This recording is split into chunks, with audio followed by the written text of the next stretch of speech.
நிருபங்கள் யாக்கோப்பு எழுதிய நிருபங்கள் 5ஆம் அதிகாரம் 19ஆம் வசனம். யாக்கோப்பு எழுதிய நிருபங்கள் 5ஆம் அதிகாரம் 19ஆம் வசனத்தை கூட வாசிக்க கேட்கலாம். சகோதரரே உங்களில் ஒருவன் சத்தியத்தை விட்டு விலகி மோசம் போகும்போது மற்றொருவன் அவனை திருப்பினால். அல்லேலூயா. என்ன வார்த்தையை தேவன் நமக்கு சொல்லுகிறார்? இந்த யாக்கோபு எழுதிய நிருபங்களிலே 5ஆம் அதிகாரத்திலே 19ஆம் வசனத்திலே என்ன காரியத்தை சொல்லி வருகிறார்? விலகி என்று சொல்லி ஒருவன் மறுபடி வாசியார் வசனத்தை கூட. சகோதரரே உங்களில் ஒருவன் சத்தியத்தை விட்டு விலகி கொண்டிருக்கிற கர்த்தருடைய பிள்ளைகளே, சத்தியத்தில் விட்டு ஒருவன் விலகி மோசம் போகும்போது மற்றொருவன் அவனை திருப்பினார். 20ஆம் வசனம் சேர்த்து வாசிக்க புரியும். தப்பி போன மார்க்கத்தில் இருந்து பாவியை திருப்புகிறவன் ஒரு ஆத்துமாவை மரணத்திலிருந்து ரட்சித்து திரளான பாவங்களை மூடுவான் என்று அறிவீர்களா என்று சொல்லுகிறார். அல்லேலூயா. அப்போ ஒரு மனுஷி இருப்பார் என்று சொன்னா, அவர்கள் சத்தியத்தை விட்டு விலகி போகும் பொழுது அங்கே சபையில் இருக்கிற சபையாரும் கூட, சபையில் இருக்கிற ஊழியம் செய்கிறவர்கள் கூட, அவர்கள் சத்தியத்தை விட்டு விலகி போகும் பொழுது அவர்களுக்கு அந்த சத்தியத்தை சொல்லி மறுபடியும் அவங்களை மீட்கும் பொழுது ஒரு ஜீவனை காப்பாற்றுகிறோம். திரளான பாவத்தை நம்ம மூடுகிறோம். பாவத்தை மூடுகிறவரும் மன்னிக்கிறவரும் இயேசுநாதராக இருக்கிறாரு. ஆனா நீ போய் அப்படி விலகுகிறவர்களை போய் சொன்னா அவன் ஜீவன் நிமித்தம் காக்கப்படும், அவன் திரளான பாவங்களும் மூடப்படும் என்று நான் சொல்லவில்லை, வேத வசனம் சொல்லுகிறது. அப்போ ஒருவன் சத்தியத்தை விட்டு விலகி போனா என்ன நடக்க போகிறது? சத்தியத்தை விட்டு விலகி போனா சாவும் திரளான பாவங்களும் அவனை வந்து சேரும். இதுதான் அர்த்தம். பாருங்க, திரளான பாவங்களும் பாருங்க சாபங்களும் மரணமும் அவனுக்கு வந்து சேருமே தவிர, பாருங்க, அதுவே ஒரு மனுஷன் அவனிடத்துல போயிட்டு அவன் வழி விலகி போகாதபடிக்கு அவனிடத்துல போயிட்டு சத்தியத்தை அறிவித்து அதை ஊக்கப்படுத்தி அவனுக்கு சொன்னா அவன் ஜீவனை கொடுக்கிறான், திரளான பாவங்களை மூடுகிறான் என்று வேதம் சொல்லுகிறது. கர்த்தருடைய பிள்ளைகளை, விளக்குகிறது என்ற காரியத்தோட பொருள் என்று சொன்னா நான் ஆழமாய் போக தேவையில்லை. ஏன்னு சொன்ன விலகுறது என்று சொன்னா உங்களுக்கு கட்டாயம் தெரிந்திருக்கும். பாருங்க, விலகுகிறது என்றும் ஒதுங்குகிறது என்றும் ஓரம் போகிறது என்றும் பின்னாக போகிறது என்றும் எல்லாமே ஒரு அர்த்தத்தை தான் குறிக்கிறது. ஒரு இடத்துல இருந்து இன்னொரு இடம் புலம்பெயர்ந்து போனா அது சொல்லாம போனா விலகுறது என்று அர்த்தம். சொல்லிட்டு போனா இருக்கிற இடத்தை விட்டு வேற ஒரு இடத்துக்கு இடம் பெயர்ந்து போனார்கள் என்று அர்த்தம். புரியுதா?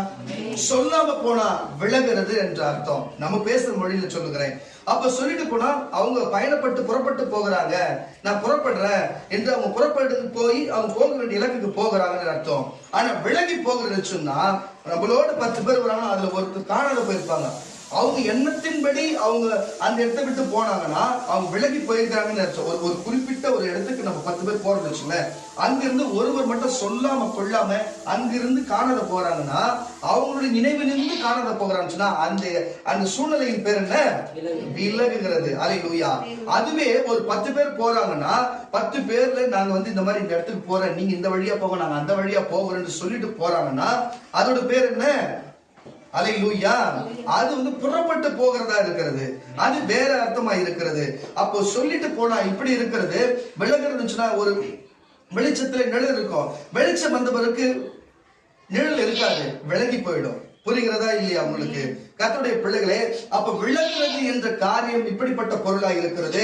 இது உலகத்தின்படி விலகுகிறது என்று சொன்னா இந்த காரியத்தை சொல்லுகிறேன். ஆனா வேதம் விலகுறதை குறித்து என்ன சொல்லுகிறது?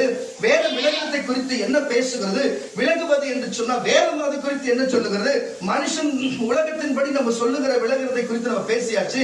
ஆக மொத்தம் நான் பேசாவிட்டா விலகுகிற காரியத்தை குறித்து உங்களுக்கு தெரியும்னா அப்ப உங்களுக்கு கட்டாயம் தெரிந்து இருக்கிறபடினாலே இன்னும் கொஞ்சம் நுணுக்கமான காரியத்தை குறித்து சொல்லுகிற மறுபடியும் அந்த 19ஆம் வசனத்தை வாசிக்க கேட்கலாம். சகோதரரே உங்களில் ஒருவன் சத்தியத்தை விட்டு விலகி மோசம் போகும்போது மற்றொருவன் அவனை திருத்தினால் தப்பி போன மார்க்கத்தில் இருந்து பாவியை திருப்புகிறவன் ஆத்மாவை மரணத்திலிருந்து காப்பாத்தி திரளான பாவங்களை மூடுவான் என்று அறியப்படுகிறது.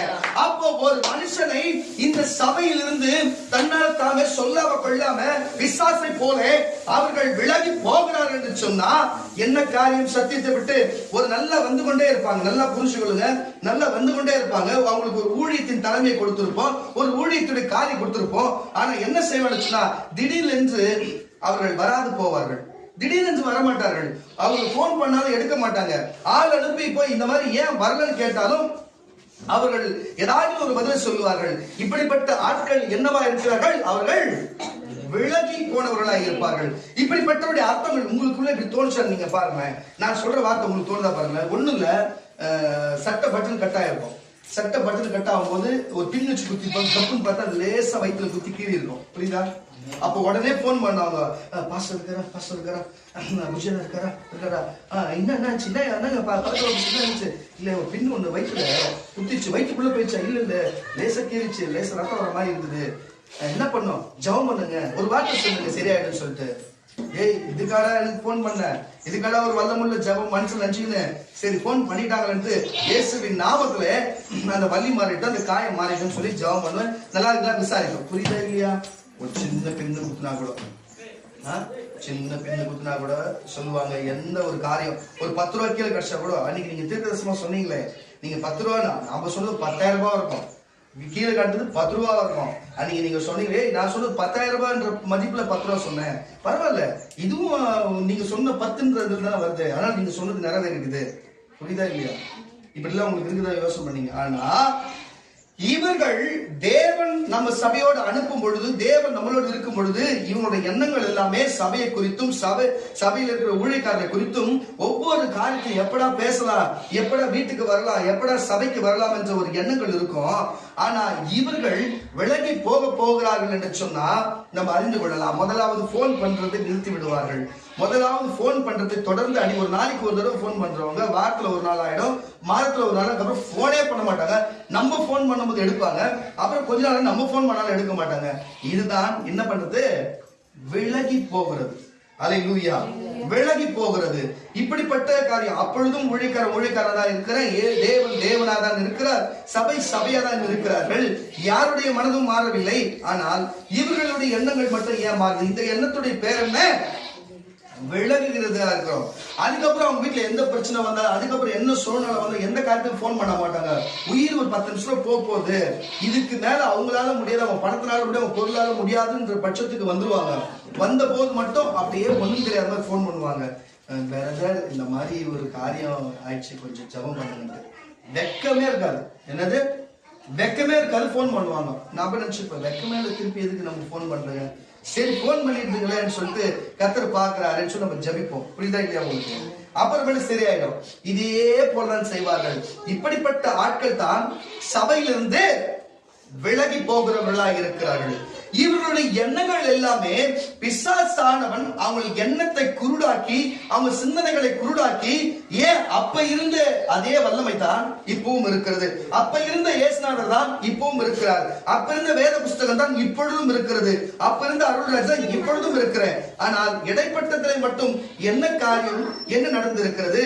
மனக்கண்களை குருடாக்கி, இப்படி முதலாவது நான் சொல்லுகிற கர்த்தருடைய பிள்ளைகளே, எப்பொழுதும் சபைக்கு எந்த நேரமும் சபைக்கு வருகிற ஒரு கூட்டங்கள், எந்த நேரமும் சபைக்கு கரெக்டான நேரத்துல பஸ்லாம் பாத்தீங்கன்னு சொன்னா, நான் ஜபித்து கொண்டு இருப்பேன், முன்ன பின்ன 2 நிமிஷம் 3 நிமிஷம் லேட் ஆயிடும், வெளியே வாசலில் அமர்ந்திருக்கிற கூட்டம் இருக்கும். இன்றைக்கு நாங்கள் போய் வீட்டுல போய் ரெடியாகி நான் வந்து அதுக்கப்புறம் ஜபம் பண்ணதுக்கப்புறம் வர கூட்டங்கள் இருக்கிறது. இதோடைய அர்த்தங்கள் என்ன? விலகி இருக்கிறேன்னு அர்த்தம்.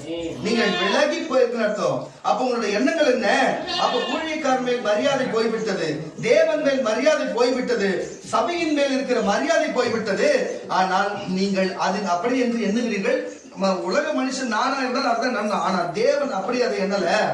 நீங்க சத்தியத்தை விட்டு விலகி இருக்கிறீங்கன்னு அர்த்தம். அல்லேலூயா, அல்லேலூயா. சத்தியத்தை விட்டு நீங்கள் விலகி இருக்கிறீங்கன்னு அர்த்தம். சத்தியத்தை விட்டு விலகின மனுஷனுக்கு தான் ஊழியக்காரனை ஒருவனை கொடுத்து, ஒரு சபையை கொடுத்து, நமக்கு எல்லாத்தையும் கொடுத்து விலகி போகாதபடிக்கு இப்படி ஒரு காரியத்தை கர்த்தர் கொடுத்திருக்கிறார். நான் உதாரணத்துக்கு ஒரு காரியத்தை நான் சொல்லுகிறேன். கர்த்தருடைய பிள்ளைகளே, இப்போ கொஞ்சம் பேச சொல்லுப்பா.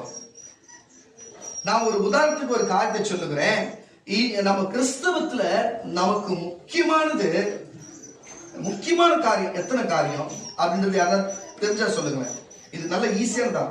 ஒரு கிறிஸ்தவனா இருந்தா அவனுக்கு முக்கியமா எத்தனை காரியம், எந்த காரியத்துல அவன் கரெக்டா இருக்கணும், எந்த காரியத்துல கரெக்டா இருக்கணும்? ஒரு கிறிஸ்தவனா இருந்தா என்னப்பா, ஒரு கிறிஸ்தவனா இருந்தா ஜபிக்கணும், ஒரு கிறிஸ்தவனா இருந்தா வேத வாசிக்கணும், அப்படித்தானே? அதுதானே. ஆனா நீங்க ஏமாந்து போய் இருக்கிறது அப்படிதான் இருக்கிறது. இப்போ நம்ம கண்ணதாசன் அவர்கள் உங்களுக்கு தெரிஞ்சுக்கணும் நினைக்கிறேன். அவரு ஒரு பாடல் வரியில் எழுதியிருப்பாரு, வண்டி ஓட சக்கரங்கள் 2 ஒன்று வேண்டும், அது 2ல் 1 பழுதுபட்டா எந்த வண்டி ஓடும் சொல்லி. எனக்கு என்னுடைய கணிப்பு படி பார்த்தா அவர் அந்த பாட்டு எழுதும் போது லேம்பரட் ஆட்டோ வரல போல. அந்த பாட்டு எழுதுன போது லேம்பரட் ஆட்டோ வந்திருக்குது. அதுக்கப்புறம் தான் பாத்தீங்கன்னா பஜாஜ் ஆட்டோலாம் வந்திருக்குது. உங்களுக்கு புரியுதா இல்லையா? ஒரு அழகா சொல்லுங்க. அப்போ ஏன் 3 சக்கரத்துல வண்டி ஓடாதா? ஏன் 3 சக்கரத்துல வச்சு இல்லையா? 2 சக்கரத்துல வண்டி ஓடுமா?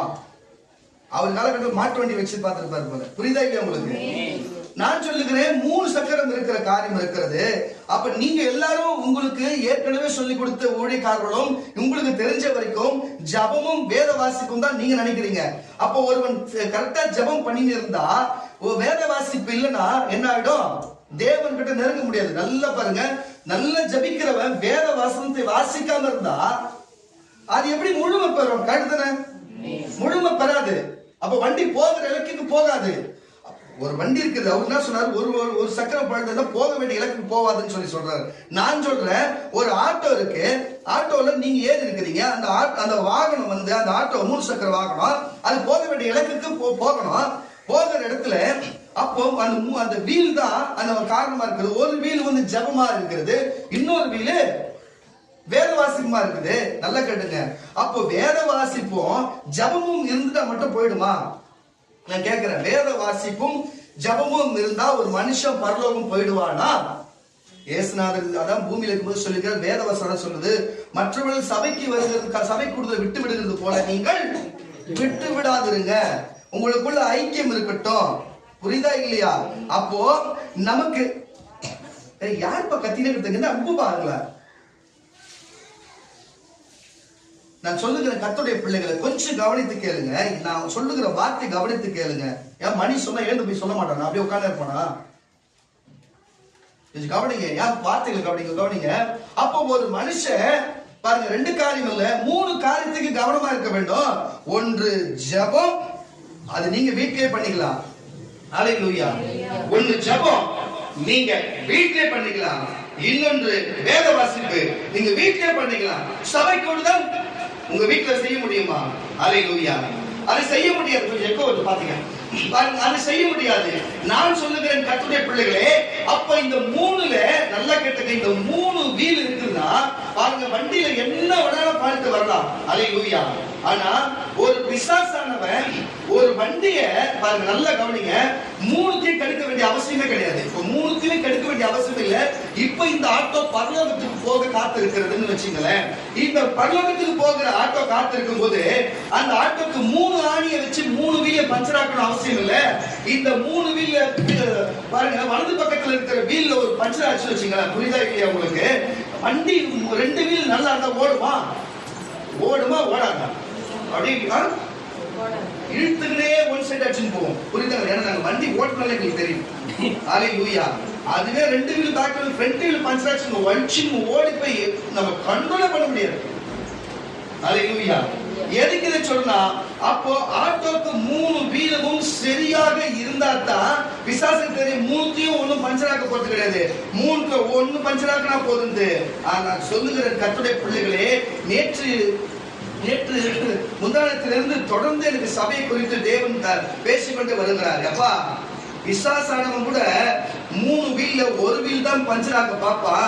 ஆனா உங்க சர்ச்சில் இருக்கிற உங்க பிள்ளைங்க நீ சொல்ற இதுங்க 3 வீலுமே பஞ்சர் ஆகி துருப்பிடிச்ச வீல் ஆகுது. எப்படியா வண்டி ஓடும், எப்படியா இப்ப இலக்கை அடையன்ற எனக்கு அப்படி ஒரு மனவேதனை. நான் சொல்லுகிற கர்த்தருடைய பிள்ளைகளே, மனசாட்சி தொட்டு சொல்லு. ஒரு பேர் கூட சொல்லி நீ எல்லாம் ஜெபம் பண்ணாலும் சொல்ல முடியும். நீங்க வரவங்க வீட்டுல ஜபமே பண்றது இல்லையா? ஜபமே பண்றது இல்லையா? சும்மா 5 நிமிஷம் அப்படியே போயிருது. நீ ஜபமே பண்றது இல்லையா? நீ ஜபமே பண்றது. உன் வாழ்க்கையில உன் குடும்ப ஜபமும் இல்ல, உன் தனிப்பட்ட ஜபமே இல்ல என்று சொல்லுகிறார். அல்லேலூயா. அப்ப நீ ஜபம் பண்ணாதுன்னா தேவனுடைய உறவை விட்டு நீங்கள் விலகி இருக்கிறீர்கள். தேவனுடைய உறவை விட்டு நீங்கள் விலகி விலகி விலகி இருக்கிறதை நான் உங்களுக்கு தெரியப்படுத்துகிறேன். தேவனோடு நீங்க பேசுகிற அந்த உறவை விட்டு நீங்கள் விலகி இருக்கிறீர்கள் என்று நீங்களே புரிந்து கொள்ளும். மனசாட்சி தொட்டு சொல்லு. யார் பேரும் சொல்லி நான் சொல்ல முடியும், எனக்கு அது தேவையில்லை. உங்களுக்கு அது புரிஞ்சா போதும் என்று நான் நினைக்கிறேன். நான் சொல்லுகிறேன், உங்களுக்கு குடும்ப ஜபமும் இல்லை, உங்களுக்கு தேவனிடத்துல பேசுகிற தனிப்பட்ட ஜபமும் இல்லை. அப்ப தேவனை விட்டு நீங்கள் விலகி இருக்கிறீர்கள். காரணம் கட்சி ஒரு அலையிலே சொல்லுங்க. அல்லேலூயா. இன்னொரு காரியம், நீங்கள் பாருங்க, நீங்கள் ஜெபிக்கிறீர்கள் எப்படி என்று சொன்னா வேலைக்கு போகும்போது, எங்கதான் முக்கியமான காரியம் தேவை நடக்கும்போது. அப்படி இல்லைன்னு வச்சுங்களேன், ஒருமன கூட்டம் என்ற பேர்ல எப்பாவது உபவாசம் கூட்ட பேர்ல எப்பாவது நீங்க வர்றது சரிதான். ஆனா வெள்ளிக்கிழமை விடுதலை கொடுத்து கலந்துக்கிறீங்க, அது மாற்று கருத்து கிடையாது. நான் சொல்லுகிற கர்த்தருடைய பிள்ளைகளே, இது தேவனோடு பேசினா இது அவ்வளவு திருப்தியை தருகிற காரியமே கிடையாது. இப்படி தருகிற காரியமே இல்லை. ஆனால் இது கூட பரவாயில்ல. இதை எப்படி சொல்லுகிறது, எல்லாமே தவறுதான். ஆனா சுத்தமா வேத வாசிப்புன்றதே கிடையாது. இது கூட பரவாயில்ல. தேவன் எனக்கு ஒரு நாளுக்கு ஒரு வாட்டி, 2 நாள் வாட்டி, 3 நாள் வாட்டி ஏதோ ஒரு வார்த்தையை கொடுப்பாரு. அந்த வார்த்தையை நாங்கள் எடிட் பண்ணி நாங்கள் வாட்ஸ்அப்ல அதை போடுவோம். உங்களுக்கு சில பேர் அது கூட படிக்க தெரியும். அது என்ன வார்த்தை போடுறதா கூட தெரியல. அது படிக்கிறதே கிடையாது. எவ்வளவு ஒரு காரியம் அதை படிக்கிறதே கிடையாது. வேதனை சொல்ற அதை படிக்கணும், அது எனக்குன்னு உணரணும், அதுபடி அன்னைக்கு நடக்கணும், அன்னைக்கு ஃபுல்லா நடக்கணும். அன்னைக்கு ஃபுல்லா மட்டும் இல்லை, அன்னைக்கு அந்த வசனத்தை விட்டுட்டு வேற வசனம் என்னைக்கு போற வரைக்கும் அந்த வார்த்தை நம்ம கிளி செஞ்சுட்டே இருக்கும். புரியுதா இல்லையா? அப்படி நடக்கணும். ஆனா அது நடக்கணும் போது படிக்கணும்ல. ஆமான வழியில சொல்லுங்க, ஒண்ணு படிக்கணும், அதை படிக்கிறது இல்லை. ஒண்ணு அதை படிச்சுட்டு அதை ஞாபகமா ஒரு ஸ்டேட்டஸ்ல போடணும். சரி, போறதுல போய் தொழிது அதை படிச்சாச்சு செய்யலாம்ல. சரி, நான் எது சொல்றேன், இந்த ஒரே ஒரு வசனத்தை படிக்க முடியலன்னா நீங்க எங்க வேலை வாசிக்கிறீங்க? நீங்க சொல்லுங்க, எங்க வேலை வாசிக்கிறீங்க? என்னுடைய நான் சொல்லுகிற உங்களை போல நான் இருந்தேன்னா எனக்கு எப்படி தெரியுமா இருக்கும்? நான் ஒரு நாளைக்கு 2 மணி நேரம் வேலை வாசிப்பேன். உங்களுக்கு தெரியுமா? நான் வேலைக்கு போகும்போது சொல்றேன், 2 மணி நேரம் நான் வேலை வாசிப்பேன். காலையில 1 மணி நேரம், இரவு 1 மணி நேரம் ஜபிப்பேன். புரியுதா இல்லையா உங்களுக்கு? தினந்தோறும் சுவிசேஷம் சொல்லி வருவேன். இப்படிப்பட்ட வாழ்க்கையா இருந்தது. அன்னைக்கு போட்ட விதை, அன்னைக்கு போட்ட உரம் தான் இன்னைக்கு என்ன தாங்கி வந்திருக்குது. அதுதான் உண்மை. காரணம் பற்றி வெளியில சொல்லுவாங்க. நான் சொல்லுகிற கர்த்தருடைய பிள்ளைகளே, தேவனோடு நீ பேசுறேன்னு சொன்னா ஜபமா இருக்கிறது. நீ அதை செய்யாமல் தான் நீ அவரை விட்டு விலகி இருக்கிற ஒன்று. பாருங்க, வேதம் வாசிக்கும் பொழுது தேவன் உன்னோடு பேசுவார் என்று சொன்னா, அவர் போன் பண்ணும் பொழுது நீ போன் எடுத்தாதான் பேச முடியும். அவர் போன் பண்ணிட்டே இருக்கிறாரு, நீ போன் அட்டெண்ட் பண்ணாம இருந்தா அவர் எப்படி பேசுவார் உங்ககிட்ட? அவர் எப்படி பேசுவார்? அவர்தான் ரெக்கார்ட் கால்ல போட்டு விட்டாரு. அந்த ரெக்கார்ட் காலை கூட நீ ஆன் பண்ணி நீ அதை பார்க்கறது இல்லாம இருக்கிறனா என்ன காரியம் இது? என்ன காரியம் அப்படின்னா, ஏற்கனவே ரெக்கார்ட் பண்ணி கொடுக்கப்பட்ட இந்த வசனத்தை கூட அதை கிளிக் பண்ணி அதை ஓபன் பண்ணி அதை பார்த்து என்னதான் சொல்லியிருக்கிறான்னு சொல்ல வேற வாசிக்காத இருக்கிறீங்க. இது நியாயம்? கீ சீட் எடுக்கிறது போல எடுப்பீங்களே. உங்களுக்கு என்ன ஒரு கஷ்டம் தான், உடனே ஆண்டவர் பேசுவார். கீப்பார் உங்களுக்கு பேசுவார். ஆண்டவர் உடனே உங்களுக்கு பேசுவார். இப்படிலாம் இந்த ஜோக்கெல்லாம் வெளியில எங்கெல்லாம் வச்சுக்கணும். இங்க விடுதலை சுவிசேஷம் இடத்துல வச்சுக்க கூடாது. உடனே ஆண்டவர் தொடர்ந்து பேசுவார். பேசுவார், ரொம்ப நல்லா பேசுவார். ஏன் உங்க போய்ச்சி இப்படி வச்சிருந்துக்கிறீங்க? வேத வாசிங்க. அவங்க 2 மணி நேரம் 3 மணி நேரம் படிக்கிறான், அதுவே வசனம் புரியல, திருச்சி மூச்சு மூச்சு.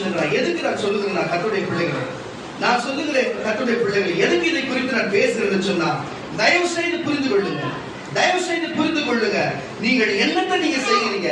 நீங்க என்னத்தை செய்கிறீங்க கர்த்தருடைய பிள்ளைகளே? சரி, இப்படியாச்சும் இருக்குது, விட்டுருங்க. இப்படியாச்சும் சிலர் இதெல்லாம் எப்படிப்பட்டாலும் சபைக்கு வரவங்க மறைமுகமா ரகசிய பாவத்தை போல செய்கிறீங்க. ஆமா, நான் வளைய சொல்ல அதையும் சொல்ல சொன்ன இந்த மாதிரி யாரு கொண்டு பிடிச்சிருக்கீங்கன்னா அதுதான் சொல்ல சொன்னேன். நீங்க அப்படியே ரொம்ப அப்புறமேட்டு பேர் சொல்லி சொல்லுவேன்.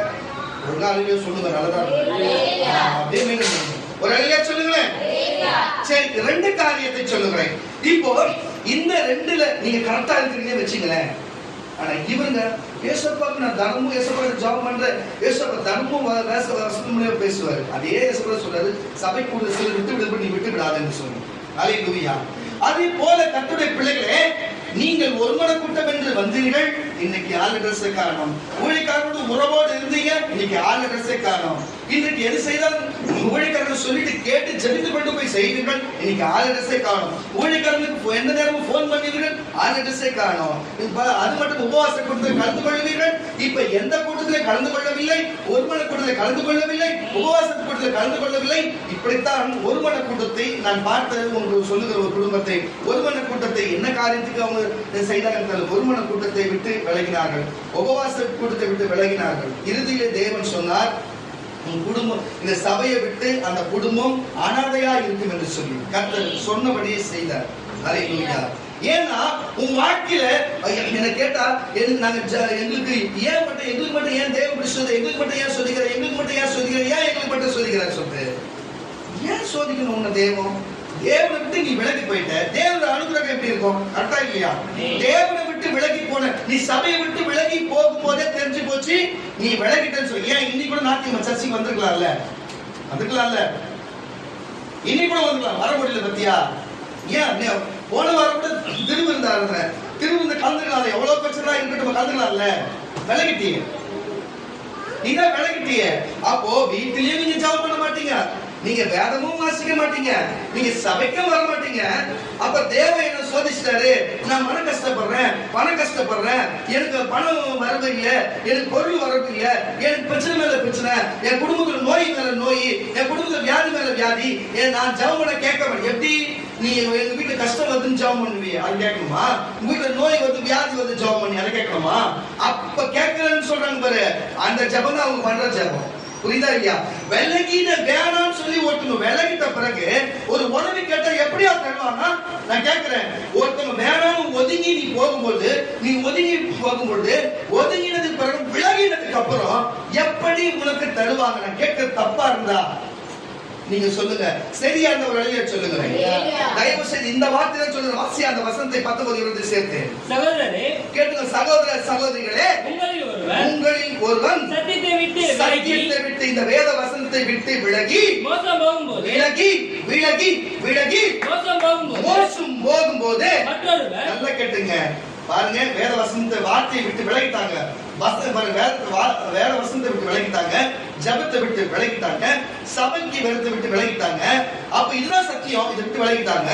அப்போ ஒருத்தன் மோசம் போகும்போது மற்றொருவன் அவனை திருப்பினான். தப்பி போன மார்க்கத்தில் இருந்து பாவியை திருப்புகிறவன் ஒரு ஆத்துமாவை மரணத்திலிருந்து ரட்சித்து திரளான பாவங்களை மூடுவார். இப்படிப்பட்ட குடும்பத்துக்கு தான் எல்லாரும் எங்க சபையில இருக்கிறவங்க சொல்லுவாங்க, அவங்க தான் போயிட்டாங்களே, அவங்க தான் போயிட்டாங்க, நான் போயிட்டா பெரும்பாலும் விட்டுருவேன். ஆனா மனசு கேட்க சில நேரத்துல என்ன ஆச்சு ஏதாச்சுன்னு சொல்லி விசாரிப்பேன், அவங்களுக்கு என்ன இருக்கிறான்னு சொல்லி.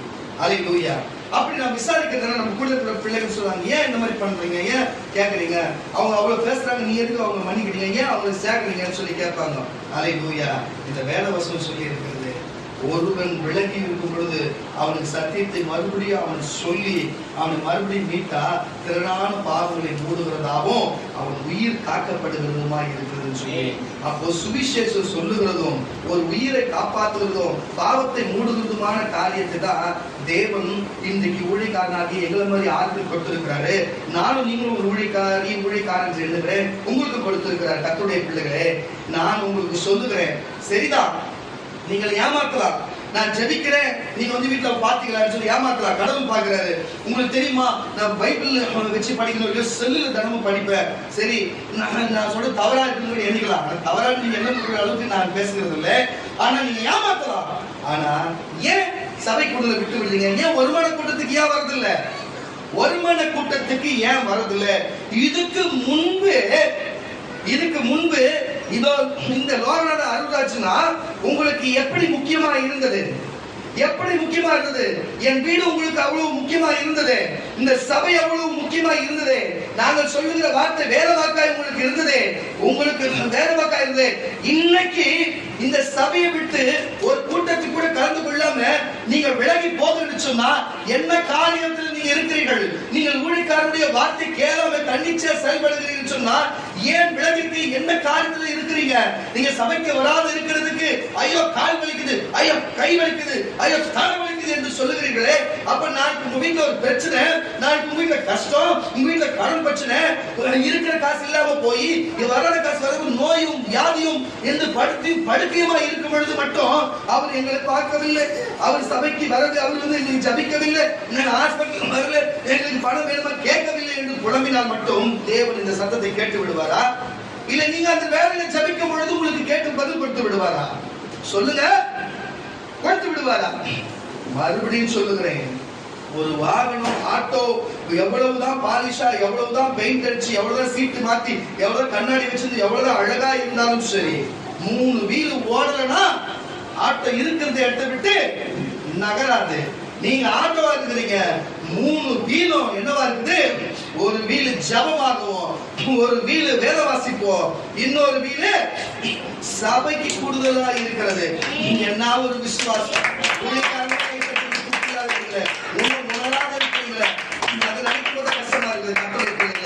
இன்றைக்கு நான் சொல்லுகிற கர்த்தருடைய பிள்ளைகளே, உங்களுக்கு என்ன பிரச்சனை? இதுக்கு முன்பு மட்டும் அந்த பிரச்சனை இல்லையா? இப்பொழுது மட்டும் என்ன பிரச்சனை? இன்னைக்கு சபைக்கு வருகிறதுன்னா ஏன் உங்களுக்கு எட்டிக்கா கசக்கிறது போல கசக்கிறது? அடியனுடைய இந்த சபையில ஊழியக்கார போதகர் வீட்டுக்கு வருகிறது சொன்னா, போதகருக்கு ஒரு காரியத்தை உதவுகிறது சொன்னா, போதகர் வீட்டுக்கு வருகிறது சொன்னா எட்டிக்கா கசக்கிறது போல ஏன் கசக்கிறது உன்னுடைய எண்ணம்? ஏன் சபைக்கு வரும்பொழுது எட்டிக்கா கசக்கிறது போல இருக்கிறது? அது மட்டும் இல்லாம ஜபிக்கும் பொழுது ஏன் உனக்கு பலவீனம் என்று தோணுகிறது? நீ வேத வாசிக்கும் பொழுது தலைவலிக்கிறது ஏன் உனக்கு தோணுகிறது? அல்லேலூயா! ஏன்னா நீ சத்தியத்தை விட்டு விலகி இருக்கிறீங்க. சத்தியத்தையும் அறிவீர்கள், சத்தியம் உங்களை விடுதலையாக்கும். சத்தியத்தை முதல் தெரிஞ்சுங்க, அது உங்களை விடுதலையாக்கும். அல்லேலூயா! அது தெரிந்து கொள்ளுங்க கர்த்தருடைய பிள்ளைகளே. அப்போ முக்கியமா ஒரு விசுவாசி என்று சொன்னா உன் வாழ்க்கையில வீட்டிலே ஜபம் இருக்க வேண்டும், உன் வீட்டிலே வேத வாசிப்பு இருக்க வேண்டும், நீ சபைக்கு ஒழுங்கா வர வேண்டும். சபையில எத்தனை கூட்டங்கள் இருந்தாலும் சரி, முடிஞ்ச வரைக்கும் அந்த கூட்டங்களில் கலந்து கொள்ள வேண்டும். அல்லேலூயா! நான் சொல்றேன், உங்களுக்கு இங்க வந்திருக்கிற கர்த்தருடைய பிள்ளைகளே, எனக்கு தேவன் நேரடியா எதுவாக பேசுகிறார் சொன்னா அவங்க மட்டும் ஒரு அணியை சொல்லுங்க. நான் மறுபடியும் கேட்கிறேன், எந்த காரியமும் தேவன் என்கிட்ட நேர்ல எதுவாக என்கிட்ட பேசிடுவாரு அப்படின்னா ஒரு அணியை சொல்லுங்களேன். தேவன் சபையிலிருந்து தீர்க்கதரிசி மூலியமா பேசுகிறது எனக்கு புரியுது, அதுதான் எனக்கு தெளிவா இருக்கு. நான் ஒரு சொல்லுங்க. அப்ப எல்லாருக்குமே அந்த எண்ணங்கள் இருக்கிறது தான், எல்லாருக்குமே அந்த எண்ணங்கள் இருக்குதா? என்னதான் வேதத்துல தேவன் பேசியிருந்தாலும் அது தேவன் தான் பேசினாரா, பிசாசு பேசுகிறதா, கற்பனையா, இல்லை தற்செயலா என்று அறிந்து கொள்ள எப்படி உனக்கு தெரியும்? எப்படி தெரியும்? தெரியாது தானே? தெரியாது தானே? நீ ஆரம்பத்துல ஜபம் எங்க இருந்து கத்துன? யாருக்கு கத்து கொடுத்தா? எங்க இருந்து கத்துன? சபையில் தானே. ஜபிக்கிறது சபையில் தானே கத்துன, அபிஷேகம் சபையில் தானே பச்சுன, வேத வாசிக்கிறது எங்க சகோதரிமார்கள் வேதத்தை வாசிக்கும் பொழுது அதை பார்த்து இப்படித்தான் வாசிக்கணும் அப்படித்தானே கத்துக்கல. அல்லேலூயா! நான் சொல்லுகிற கர்த்தருடைய பிள்ளைகளே, நீங்கள் கற்றுக்கொள்ளுகிறது எல்லாத்தையும் சபையில கற்றுக்கொள்வீர்கள், ஆனா பயன்படுத்தும் போது வீட்டிலே பயன்படுத்துகிறேன்னு சொன்னா சரிதான். ஆனா தேவன் பேசுகிறது கூட நீங்க வீட்டிலே பேசுவான்னு சொன்னா நீ என்னத்துக்கு சர்ச்சைக்கு வரணும்? 2 பைத்தியங்க சொல்லியிருந்தது பாரு, அண்ணா நீங்க இப்படி பண்ணணும், அக்கா நீங்க இப்படி பண்ணணும். என்ன என்ன எங்கிருந்துதான் வராங்க பாருங்க.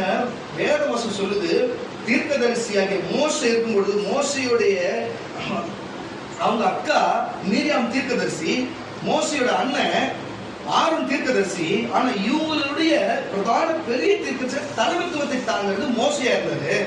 ஆனா 2 தீர்க்கதரிசியும் தேவனுக்குள்ளே மன்றாடிக்க இவருக்கு குறித்து பேசும் பொழுது தேவன் கோபப்பட்டு எங்க யாருக்கு சப்போர்ட் பண்றாரு, யாருக்கு ஒத்தாசையா இருக்கிறாரு? மோசைக்கு ஒத்தாசையா இருக்கிறாரு. அப்போ நீ தீர்க்கதரிசியாகி யாராவது இங்க மோசையின் கோல் யாருக்கு கொடுக்கப்பட்டிருக்கிறது? யாருக்கு கீழ்ப்படிஞ்சு நடக்கணும்? யார் வழியா நடக்கணும்? சபையில தலைவராக கொடுக்கப்பட்ட ஒருத்தர் தான் கீழ்ப்படியணும். அதான சபையில முறை. அப்படிதான் வேதமும் சொல்லுகிறது. ஆமான ஒரு அழிய சொல்ல அதை கீழ்படியாத மோசே சொன்னது போல, மோசைக்கு ஆரோனும் மீரியாமும் சொன்னது போல சொல்லி அவங்க எப்படி குஷ்டம் வந்தது போல அனுபவித்தார்களோ அந்த மாதிரி அனுபவிச்சு அடங்குவார்கள். நான் சொல்றது புரியுதா இல்லையா? அப்ப நான் சொல்லுகிறேன், கர்த்தருடைய பிள்ளைகளே, தயவு செய்து சொல்லுகிறேன், உன்னுடைய எண்ணத்திலே விலகி போகும் அளவு ஒரு எண்ணங்கள் வருகிறது தோன்றுகிறது சொன்னா என்ன காரியமாக, அது யாருடைய காரியமாக இருக்கும்? சபைக்கு வராதபடிக்கு தோணுகிறதுன்னு சொன்னா, ஊழியக்காரர்கிட்ட பேசக்கூடாது தோணுன்னு சொன்னா, ஊழியக்காரிகிட்ட பேசக்கூடாது சொன்னா, ஊழியக்காரி வீட்டுக்கு வரக்கூடாது தோணுகிறதுன்னு சொன்னா, சபைக்கு வரக்கூடாது என்று தோணுகிறதுன்னு சொன்னா, சபைக்கு வர சோம்பேறித்தனமா இருக்குதுன்னு சொன்னா, ஜபிக்க உனக்கு சோம்பேறித்தனமா இருக்குன்னு சொன்னா, உனக்கு வேலை வாசிக்க தலைவலிக்கு சோம்பேறித்தனமா இருக்குன்னு சொன்னா, நீ என்னவா இருக்கிற? நீ சத்தியத்தை விட்டு விலகி போகிற காரியமா இருக்கிறது. நீ சத்தியத்தை விட்டு விலகி போகிற காரியமா இருக்கிறது. அப்ப முன்பு மட்டும் நீ எப்படி சபையே கதி எப்படி இருந்த? சபையே கதி எப்படி இருந்த? தெய்வமே கதி எப்படி இருந்த? ஊழியக்காரனே எங்க தீர்க்கதரிசி போதும், தேவன் சொல்லுகிற வார்த்தை கொடுப்பார், நாங்க கேட்டு இதன்படி இந்த காரியத்தை செய்வோம், கேட்டு இதன்படி செய்வோம், தப்பா ரைட் அவர் சொல்றத செய்வோம் சொல்ற உன் மனதின் உள்ள இருதயத்தில் இருந்த எண்ணங்கள் எங்க? 1000 பேசுறியா தீர்க்கதரிசி, 1000 சொல்றியா சபை, 1000 காரியத்தை பேசியோம். அப்போ உங்களுக்கு அந்த எண்ணங்கள் என்ன?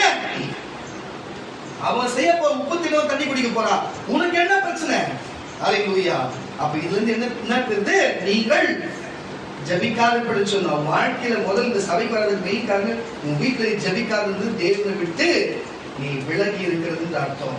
நீ வேதம் வாசிக்காம இருக்கிறது தேவனை விட்டு விலகி இருக்கிற அர்த்தம். சபைக்கு வராம இருக்கிறது நீ தேவனை விட்டு விலகி இருக்கிறது அர்த்தம். இந்த மூன்றுமே நீ சரியா செய்திருப்பான்னு சொன்னா, உனக்கு ஏன் வியாதி, உனக்கு ஏன் பிரச்சனை, உனக்கு ஏன் கஷ்டம், உனக்கு ஏன் வறுமை, உனக்கு ஏன் போராட்டம்? சொல்லு.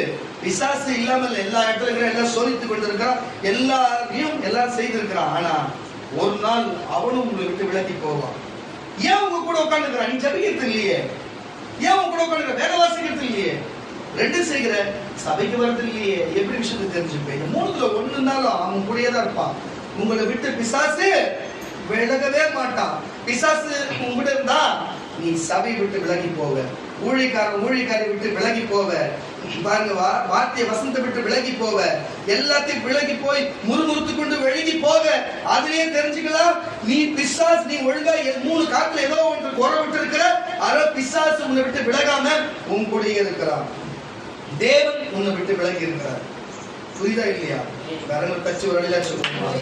இஸ்ரவேலர்கள் தேவனாகிய கர்த்தருடைய வார்த்தை மோசே கொண்டு கொடுத்திருக்கிற வேளையிலே அந்த வார்த்தையை கேட்காமல் கை கொள்ளாமல் விலகி போன நிமித்தம் வந்த பிரச்சனைகளை பாடுகளை நீங்கள் அறிந்திருப்பீர்கள். ஆனாலும் வேதம் அதை மறுபடியும் இந்த காரியத்துக்கு என்ன பேசுகிறது பார்ப்போம். வாசிக்க கேட்கிற என்னாகமத்தின் புஸ்தகம் 16ஆம் அதிகாரம், என்னாகமத்தின் புஸ்தகம் 16ஆம் அதிகாரம் 45ஆம் வசனத்தோட வாசிக்க கேட்கலாம். என்னாகமத்தின் புஸ்தகம் 16ஆம் அதிகாரம் 45ஆம் வசனம் கூட வாசிக்க. இந்த சபையாரை விட்டு நல்லா கேட்டுங்க. தேவனே சொல்றாரு பாருங்க. இதுக்கு முன்னாடி நம்ம என்ன பேசுறோம்? சபையை விட்டு சிலர் விலகி போனா, சபைக்கு வராம போனா தேவன் அவங்களை விட்டு விலகி இருக்கிறான்னு சொன்ன ஒரு அழகு சொல்லுங்களேன். சபையை விட்டு ஒருத்தர் விலகி போனா, ஊழியக்காரனை விட்டு விலகி போனா, ஊழியக்கார குடும்பத்தை விட்டு ஒருத்தவங்க விலகி போறாங்கன்னா, ஒரு ஐக்கியத்தை விட்டு, ஒரு உறவை விட்டு, ஒரு காரியத்தை விட்டு அவங்களுக்கு விலகி போக சிந்தனை வருதுன்னா அவங்களை விட்டு தேவன் விலகி இருக்கிறான்னு அர்த்தம்.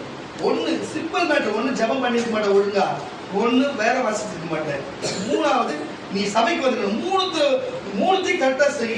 நீ யாருக்கிட்டே போய் சண்டை போட வேண்டியதில்லை, யாருக்கும் சமாதானம் பேச வேண்டியதில்லை. ஏன்னா தேவன் உன்னோடு இருக்கிறபடினாலே, அவர் உன்னை அழகா அவரை போல வழி நடத்தினால, அவர் முன்ன போனா பிசாசு ஓடும், விலகி ஓடுமோடகா. நோயை பார்த்தா நோய் ஓடும், பேயை பார்த்தா பேய் ஓடும். ஹல்லேலூயா. பாருங்க, நியாயப்பிரமாணத்தின் பெட்டி எடுத்து வச்சு வரும்போது யோர்தான் கிட்ட வரும்போது யோர்தானே பின்னிட்டு போயிடுச்சான். ஆமாவா இல்லையா? அப்ப அந்த வார்த்தை பேசின தேவன் உங்க கூட இருக்கும்போது சொல்லணுமா? அதெல்லாம் நடக்கணும். ஆமான ஒரு அலையில சொல்றாரு, உங்க கையிலே கொடுக்குறாரு. 2 பேர் தான் நம்புறீங்களா? நீங்க பேசின அந்த தேவன் நம்ம கூட இருந்தா எல்லா பிசாசும் நோய்களும் வியாதிகளும் நமக்கு எதிர்க்கின்றவங்க நம்ம விட்டு விலகி ஓடும். ஹல்லேலூயா. ஆனா இந்த 3 காரியத்தை நீ செய்யாம இன்னைக்கு விலகி போக. சிலருக்கு நேரத்தை பார்த்து சபைக்கு வராத விலகி போகிறார்கள். ஹல்லேலூயா. சிலர் சிலருடைய மேட்டிமையான எண்ணத்தை பார்த்து சிலர் விலகி போகிறார்கள். சிலருடைய பேசுற பேச்சை பார்த்து விலகி போகிறார்கள். ஒன்று சொல்லுகிற கர்த்தருடைய பிள்ளைகளே, நீங்க இயேசுநாதர் காலத்துல வாழ்ந்திருந்தா, ஒரு வேலை இயேசுநாதரோட நீங்க வாழ்ந்திருந்தா நீங்க சொல்லியிருப்பீங்க, ஐயோ இந்த உபதேசம் இவ்வளவு கடினமான உபதேசமா இருக்கிறது, இதெல்லாம் நம்மளால முடியாதுன்னு. ஓடினவன விசுவாசிங்களா? ஓடினவன் எல்லாம் சீஷராக அவர்கிட்ட பயிற்சி பெற வந்தவங்க இதை பார்த்து பயந்து ஓடினாங்க. தெரியுமா உங்களுக்கு? அப்படி பயந்து ஓடி இருக்கிறாங்க. அவர்கிட்ட தான் அற்புதம் நடந்தது, அவர்கிட்ட அதிசயம் நடந்தது, ஆச்சரியமான காரியம் நடந்தது. ஆனா அவர் பார்த்து பயந்து, இந்த வார்த்தையை பார்த்து பயந்து ஓடினாங்க. நீங்க இப்படி ஓடுறீங்கன்னா நீங்களே புரிஞ்சுக்கணும், உங்ககிட்ட ஜபம் இல்லை, வேற ஒண்ணும் கிடையாது. உங்கள்கிட்ட ஜபம் இல்லை, உங்கள்கிட்ட வேத வாசிப்பு இல்லை. நான் சொல்றது இந்த சபையில இருந்து ஒரு மணி கொடுத்து ஜோக் பண்ணி பண்ணுவீங்க பாருங்க, அந்த ஜோக்கெல்லாம் கிடையாது. தனிப்பட்ட விதமா ஒவ்வொரு மனுஷனும் தனிப்பட்ட விதமா தனி ஜபம் என்று ஒன்று செய்ய வேண்டும், குடும்ப ஜபம் என்று ஒன்று செய்ய வேண்டும். இந்த 2 ஜபமும் நீ செய்யாத இருக்கிற. நான் இங்க சொல்லி கொடுத்து நீ கேட்கறது இல்ல, நீ தனியா வேதம் வாசிக்கணும். நீ வேதம் வாசித்துட்டு வந்தா இங்க நான் சொல்றது அப்படியே கிரீஸ், ஆமா நான் படிச்சது அண்ணன் அப்படியே பேசுறாரு இல்ல, ஏசப்பா அப்படி வெளிப்படுத்துறாருன்னு அர்த்தம். அந்த அனுபவம் உங்களுக்கு எங்க? அந்த அனுபவம் அப்ப இருந்துச்சுன்னா இதெல்லாம் ஆரம்பத்துல, இப்ப யாருக்கும் இல்ல இதெல்லாம். பாஸ்டர் விக்கி கூட தெரிஞ்சிருக்கும், ஞாபகம் இருக்காது தெரியல. நாங்க சபைக்கு போவோம், இங்கே சொல்லிட்டு இந்த மாதிரி வார்த்தை வந்திருக்கு அப்படின்னு சொல்லிட்டு சபையில போட அதே வார்த்தை இருக்கும். ஆமாண்ணா இதுல எப்படி நடந்தது, இதெல்லாம் அவர் சீண்டி பாப்பா அதான் சொல்லிட்டாரு. நான் வீட்டுல இருந்துருப்பேன், ஆனா அங்க போய் எதுக்கு கணக்கிட்டு அங்க போன வரணும், அப்படி கிடையாது. நாங்கதான் ஏற்கனவே வேற வாசிக்கிறோம். வேதம் வாசிக்கும்போது தேவன் பேசுவார், எங்ககிட்ட பேசும்போது புரிஞ்சிடும். அங்க போய் இதுல இருக்கிற குழப்பமோ இதுல இருக்கிற தடையா அங்கிருந்து பெரிய போதனை எங்களுக்கு சொல்லும் போது அப்பா இதுல டவுட் இருந்ததுல கிளியர் ஆயிடுச்சு. புரியுதா இல்லையா? எங்களுக்கு முன்னாடியே பேசினா கூட நாங்க சபைக்கு போறோமா இல்லையா? தேவன் வெளிப்பட்டா போறோமா இல்லையா? சபை கூடுதலை சில விட்டு நம்ம விட்டு விடக்கூடாது. நான் தான் உழைக்கிறதுக்கு சேர்ந்தாலும் சபைக்கு போகணும். புரியுதா இல்லைங்களா? காரணம் தச்சு ஒரு அலையில எடுத்துக்கணும். அப்போ இங்க என்ன நடக்குது? வாசித்த வசனத்தை இந்த சபையாரை விட்டு பாருங்க. நான் இவ்வளவு சொன்னது, நீங்க சபையை விட்டு போனா நீங்க பாருங்க, தேவன் விட்டு விலகினதுனால நீங்க ஜபமோ வேத வாசிப்பினால சபை விட்டு நீங்க விலகி போறீங்க. நான் சொன்னேன், இங்க தேவனா சொன்னா எப்பா சபையே முக்காவாசி அப்படித்தான் இருக்குது. சபையா நீ சபை விட்டு விலகுன்னு மோசடி பார்த்து சொல்றாரு. புரியுதா? சபையை விட்டு நீ விலகுன்றாரு. சபையில இருந்தா ஒரு ஆத்மா 2 ஆத்மா குடும்பம் போச்சுன்னா வாஸ்தவம். எப்ப சபையா அப்படிதான் போகுது, நீ சபையை விட்டு விலகுன்றார். வாசி அந்த வசனம், இந்த சபையாரை விட்டு விலகி போங்கள் ஒரு நிமிஷத்திலே அவர்களை நான் அதமாக்குவேன் என்றார். அவர்கள் முகம் குப்புற விழுந்தார்கள். மறுபடியும் பசங்க வாசி புரியுது. இந்த சபையாரை விட்டு விலகி போங்க. பாருங்க, நம்ம முன்னாடி சொன்ன வார்த்தை சபையை விட்டு விலகி போனவங்களுக்கு தேவன் விலகி போனார் அர்த்தம். ஆனா இங்க சபையார் என்று நான் அவ்வளவு பேருமே தேவனை விட்டு விலகி இருக்கிறதுனால தேவன் நான் சொல்றது, எப்பா நான் விலகி போக முடியாது, நீ விலகி வந்து நான் பாத்துக்கிறேன். புரியுதா இல்லையா? மொத்தமே வார்த்தைக்கு கீழ்ப்படியாது, மொத்தமே தீர்க்கதரிசி கீழ்ப்படியாது, மொத்தமே தேவன் மேல பயம் இல்லாதது. அப்படிப்பட்ட ஆட்களுக்கு என்ன நடக்கும்? வாசியா, இந்த சபையாரை விட்டு விலகி போங்கள் ஒரே நிமிஷத்திலே அவரை அதமாக்குவேன் என்றார். அவர்கள் முகம் கொப்புற விழுந்தார்கள். ஹல்லேலூயா. இதற்கு பிறகு என்ன ஆகும்? அது உங்க கையில விடுற செத்திருப்பார்கள், பாதிக்கப்பட்டிருப்பார்கள். ஹல்லேலூயா. நான் சொல்லுகிறேன் கர்த்தருடைய பிள்ளைகளே, அப்போ ஒரு மனுஷி தேவனுடைய தீர்க்கதரிசியுடைய வார்த்தையை கேளாது போனா, தீர்க்கதரிசி இல்லாத இடத்துல எப்படியோ அது வேற. தீர்க்கதரிசின்னு ஒருத்தர் கொண்டு வந்து கண்ணுக்கு முன்னாடி காண்பித்து சபைக்குள்ள கொண்டு வந்து விட்டு நீங்க இருக்கும் பொழுது அந்த வார்த்தையை ஒரு காரியம் செய்கிறனா பாருங்க. தாவீது ஒரு ராஜாவா இருந்தார், தீர்க்கதரிசி கேட்டு செஞ்சாரா இல்லையா? பாருங்க, சாலமோன் ராஜாவா இருந்தார், தீர்க்கதரிசி கேட்டு செஞ்சாரா இல்லையா? சொல்லுங்க. சவுல் ஒரு ராஜாவா இருந்தாரு, சில தப்புகள் செய்தாலும் செத்த தீர்க்கதரிசி ஆவி கொண்டு வந்து கேட்டு செய்யணும்னு அந்த காரியத்தை செய்தாரா இல்லையா? செய்தானா இல்லையா? செய்தாங்கல்ல. ஆக மொத்தம் தீர்க்கதரிசியை கேட்டுதான் செய்யணும்ன்றது அவங்களுக்கு தெரிந்திருக்கிறது. அப்போ அந்த வழியில வருகிற நீங்கள், அந்த வழியில வருகிற கிறிஸ்தவராகிய நீங்கள், உங்களுக்கு ஒரு தீர்க்கதரிசி தேசம், தீர்க்கதரிசி ஏற்றுக்கொள்ளுகிறவன் தீர்க்கதரிசிக்கு ஏற்ற பலன் அடைவான். அப்போ தீர்க்கதரிசிக்கு ஏற்ற பலன் எனக்கு தெரிந்து உனக்கு தெரிஞ்சுன்னு அர்த்தம். தேவன் எனக்கு ஒரு வெளிப்படுத்த உனக்கு தெரிஞ்சிடும். என்னை ஏற்றுனா அந்த பலன் நீ அடைஞ்சிடுவேன்னு அர்த்தம். புரியுதா இல்லையா? இவ்வளவு வாக்கு தத்துவமும் வேதம் சொல்லு. தீர்க்கதரிசியே நல்ல மேய்ப்பன். புரியுதா இல்லையா? இவ்வளவு வார்த்தைகளை தேவன் கொடுத்த தீர்க்கதரிசி கிட்ட தான் ஞானஸ்நானம் எடுக்கணும். புரியுதா இல்லையா? இவ்வளோ கட்டமைப்புல இந்த செம்மஞ்சேரி எங்கேயும் கொடுக்காத வாக்கியத்தை கர்த்தர் நம்ம சபைக்கு கொடுத்திருக்கிறாருன்னா பைபிளை படிச்சா இதெல்லாம் தெரியும்ல. பேச தப்பா ரைட்டா? நான் சொல்றதெல்லாம் பைபிள் இருக்கிற வசனம் தானே. என்ன பெருமையா பேசிக்கிட்டு சொன்னேன். பைபிள் தானே இந்த வசனம். இந்த வசனத்தை படிச்சா நீ தீர்க்கதரிசி எப்படி நடந்துப்ப? ஐயோ தீர்க்கதரிசி ஏற்றுனா அவங்க பலனும் அடையலாம். புரியுதா இல்லையா? தீர்க்கதரிசி தேச சீர்கெட்டான இடத்துல கூட நம்ம நல்ல தீர்க்கதரிசி கொடுத்துரு. நம்ம பாதுகாப்பா இருக்கணும். தீர்க்கதரிசியோட அழைக்க போதும் இருக்குதா இல்லையா? தீர்க்கதரிசி கிட்ட நம்ம ஞானஸ்நானம். உலகத்துல எத்தனையோ ஊழியக்காரர் இருக்கட்டும், தேச தீர்க்கதரிசி தான் ஞானஸ்நானம் எடுத்தார். புரியுதா இல்லையா? அப்போஸ்தலர்கிட்ட இருந்து எல்லாரும் ஞானஸ்நானம். ஏன்னா அப்போஸ்தலர்கள் தீர்க்கதரிசி. புரியுதா இல்லையா? அப்போ ஒரு ஞானஸ்நானம் எடுக்கணும்னா எந்த காரியம் செய்யணும் தீர்க்கதரிசி எல்லாரும் செய்ய முடியாதுன்றது வேதம் சொல்லுது. ஆனா நீங்க தீர்க்கதரிசி கிட்ட இருந்து விலகி போகணும் என்று இருந்தீங்கன்னா அப்போ பிசாசு தீர்க்கதரிசி உங்களை நேசிக்கிறத விட தேவங்களை நேசிக்கிறத விட பிசாசுடைய வார்த்தைகள் நீங்கள் அவங்க உணர்த்துகிற காலத்தை நேசிக்கிறது எவ்வளவு பெரிதான காரியமா இருந்தா நீங்க ஊழியக்காரனை விட்டும் ஊழியக்காரன் குடும்பத்தை விட்டும் சபையை விட்டும் நீங்க விலகி போக சிந்திப்பீர்கள். உங்களை எண்ணம் எப்படி இருக்கும்? கேட்காத செய்கிறது, சொல்லாமல் செய்கிறது, இப்படிப்பட்ட காரியம் எல்லாம் உங்களுக்கு எங்கிருந்து வருகிறது? இந்த உணர்வெல்லாம் யார் கொடுக்கிறது? இதெல்லாம் பிசாசான் கொடுக்கிறது. எதனால கொடுக்கிறா? நீ ஜெபம் இல்ல, நீ ஊழியக்காரியாயிரு, இல்ல ஒரு ஊழியக்காரனாயிரு, இல்ல சக விசுவாசியா யாரா இருந்தாலும் சரி, உங்ககிட்ட தனி ஜெபம் இல்ல, உங்ககிட்ட தனி வேத வாசிப்பு இல்ல, உங்க குடும்பத்துல குடும்ப ஜெபம் இல்ல. அல்லேலூயா. நீங்கள் சபை கூடுதல சில விட்டு இருக்கிறீங்க. நீங்க நினைக்கலாம் நான் சபை கரெக்டா வரல. உண்மையாவே நீங்க சபை கரெக்டா வரீங்க. ஆனா நீங்க வீட்டுல வேத வாசிக்கல. கரெக்டா சொல்லலாம். நம்ம கரெக்டா இல்லையா? இருக்கா இல்லையா? இருக்கா இல்லையா? அதெல்லாம் பார்த்தேன். நான் எதுக்கு இதை சொல்லுகிறேன்? கர்த்தருடைய பிள்ளைகளை இப்படிப்பட்ட காரியங்கள் இருக்கிறது. நான் சொல்லுகிறேன் கர்த்தருடைய பிள்ளைகளை தயவு செய்து புரிஞ்சு கொள்ளுங்க. இஸ்ரவேலர் என்று சொன்னா இஸ்ரவேலுக்கும் உங்களுக்கு என்ன வேறுபாடு?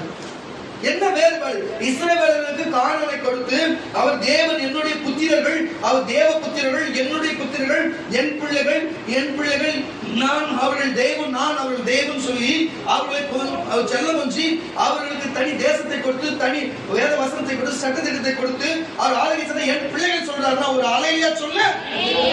ஆனா உனக்கு அப்படி கிடையாது. உனக்கு பரலோகத்தை வச்சிருக்கிறாரு, உனக்கு அப்பாவா இருக்கிறாரு, உனக்கு உயிரை கொடுத்திருக்கிறாரு. இப்போ இஸ்ரவேலுக்கு உங்களுக்கு கம்பேர் பண்ணி பார்த்தா நீ என்ன பெரியாரு. அவங்க கூட தங்க நகரத்தை கொடுப்பாங்க. எப்படி தங்க நகரத்தை கொடுப்பாங்க? அவங்களுக்கு இந்த பூமியில அரசாளுவாங்க. புரியுதா இல்லையா? இந்த பூமியில வாழ்வாங்க. 1000 வருஷம் அரசாட்சியில இந்த பூமியில வாழ்வாங்க அவங்கதான். புரியுதா இல்லையா உங்களுக்கு? ஆனா நீ நான் அப்படி கிடையாது. அந்த 1000 வருஷம் அரசாட்சியில தேவன் கூட அங்க இருப்போம். பரலோகம். உங்களுக்கு ஒரு விஷயம் தெரியுமா? புதிய வானம் பாருங்க. அவங்களுக்கு நம்ம எல்லாமே அவங்க உலகத்துல இருக்கிற எல்லா யூதர்களும் எல்லாம் ஏசப்பா கூட இருப்பாங்க நினைச்சிருக்கிறீங்களா? அவங்க வாக்குத்தத்தின் பிள்ளைகள்ன்றதுனால அவங்க தங்க நகரமாக இஸ்ரவேல் மாறப்பட்டு அவங்களுக்கு தனியா கொடுப்பாங்க. தவிர நம்ம மட்டும் தான் ஏசப்பா கூட வாழ்வோம். தேவதூதன் எப்படி ஏசப்பா கூட இருக்கிறோம் அவங்க கூட அவங்கள இருக்கும். அவங்க இப்ப எப்படி இருக்கிறோம் அதே மாதிரி தனித்துதான் இருப்பாங்க. தேவன் ஆளுக்கு ராஜா வந்துட்டு போவாரு. தவிர ஆனா எப்பவுமே முகமுகமா பார்த்து நம்ம கூட தான் இருப்பாரு. அதை விட நம்ம தான். நீங்க இதெல்லாம் எப்படி தெரியும் உங்களுக்கு? இதெல்லாம் வேதம் படிக்கணுங்க. இஸ்ரவேலை காட்டில் நம்ம தான் பெரிய விஷயமே.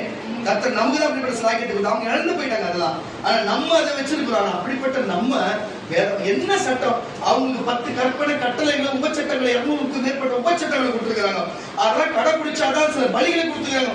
அதெல்லாம் கடைபிடிச்சாதான் அவங்க பரலோகம் போக முடியும். அவங்க திரும்ப மனம் திருந்த முடியும். பாவம் மன்னிக்கப்படும். புரியுதா இல்லையா?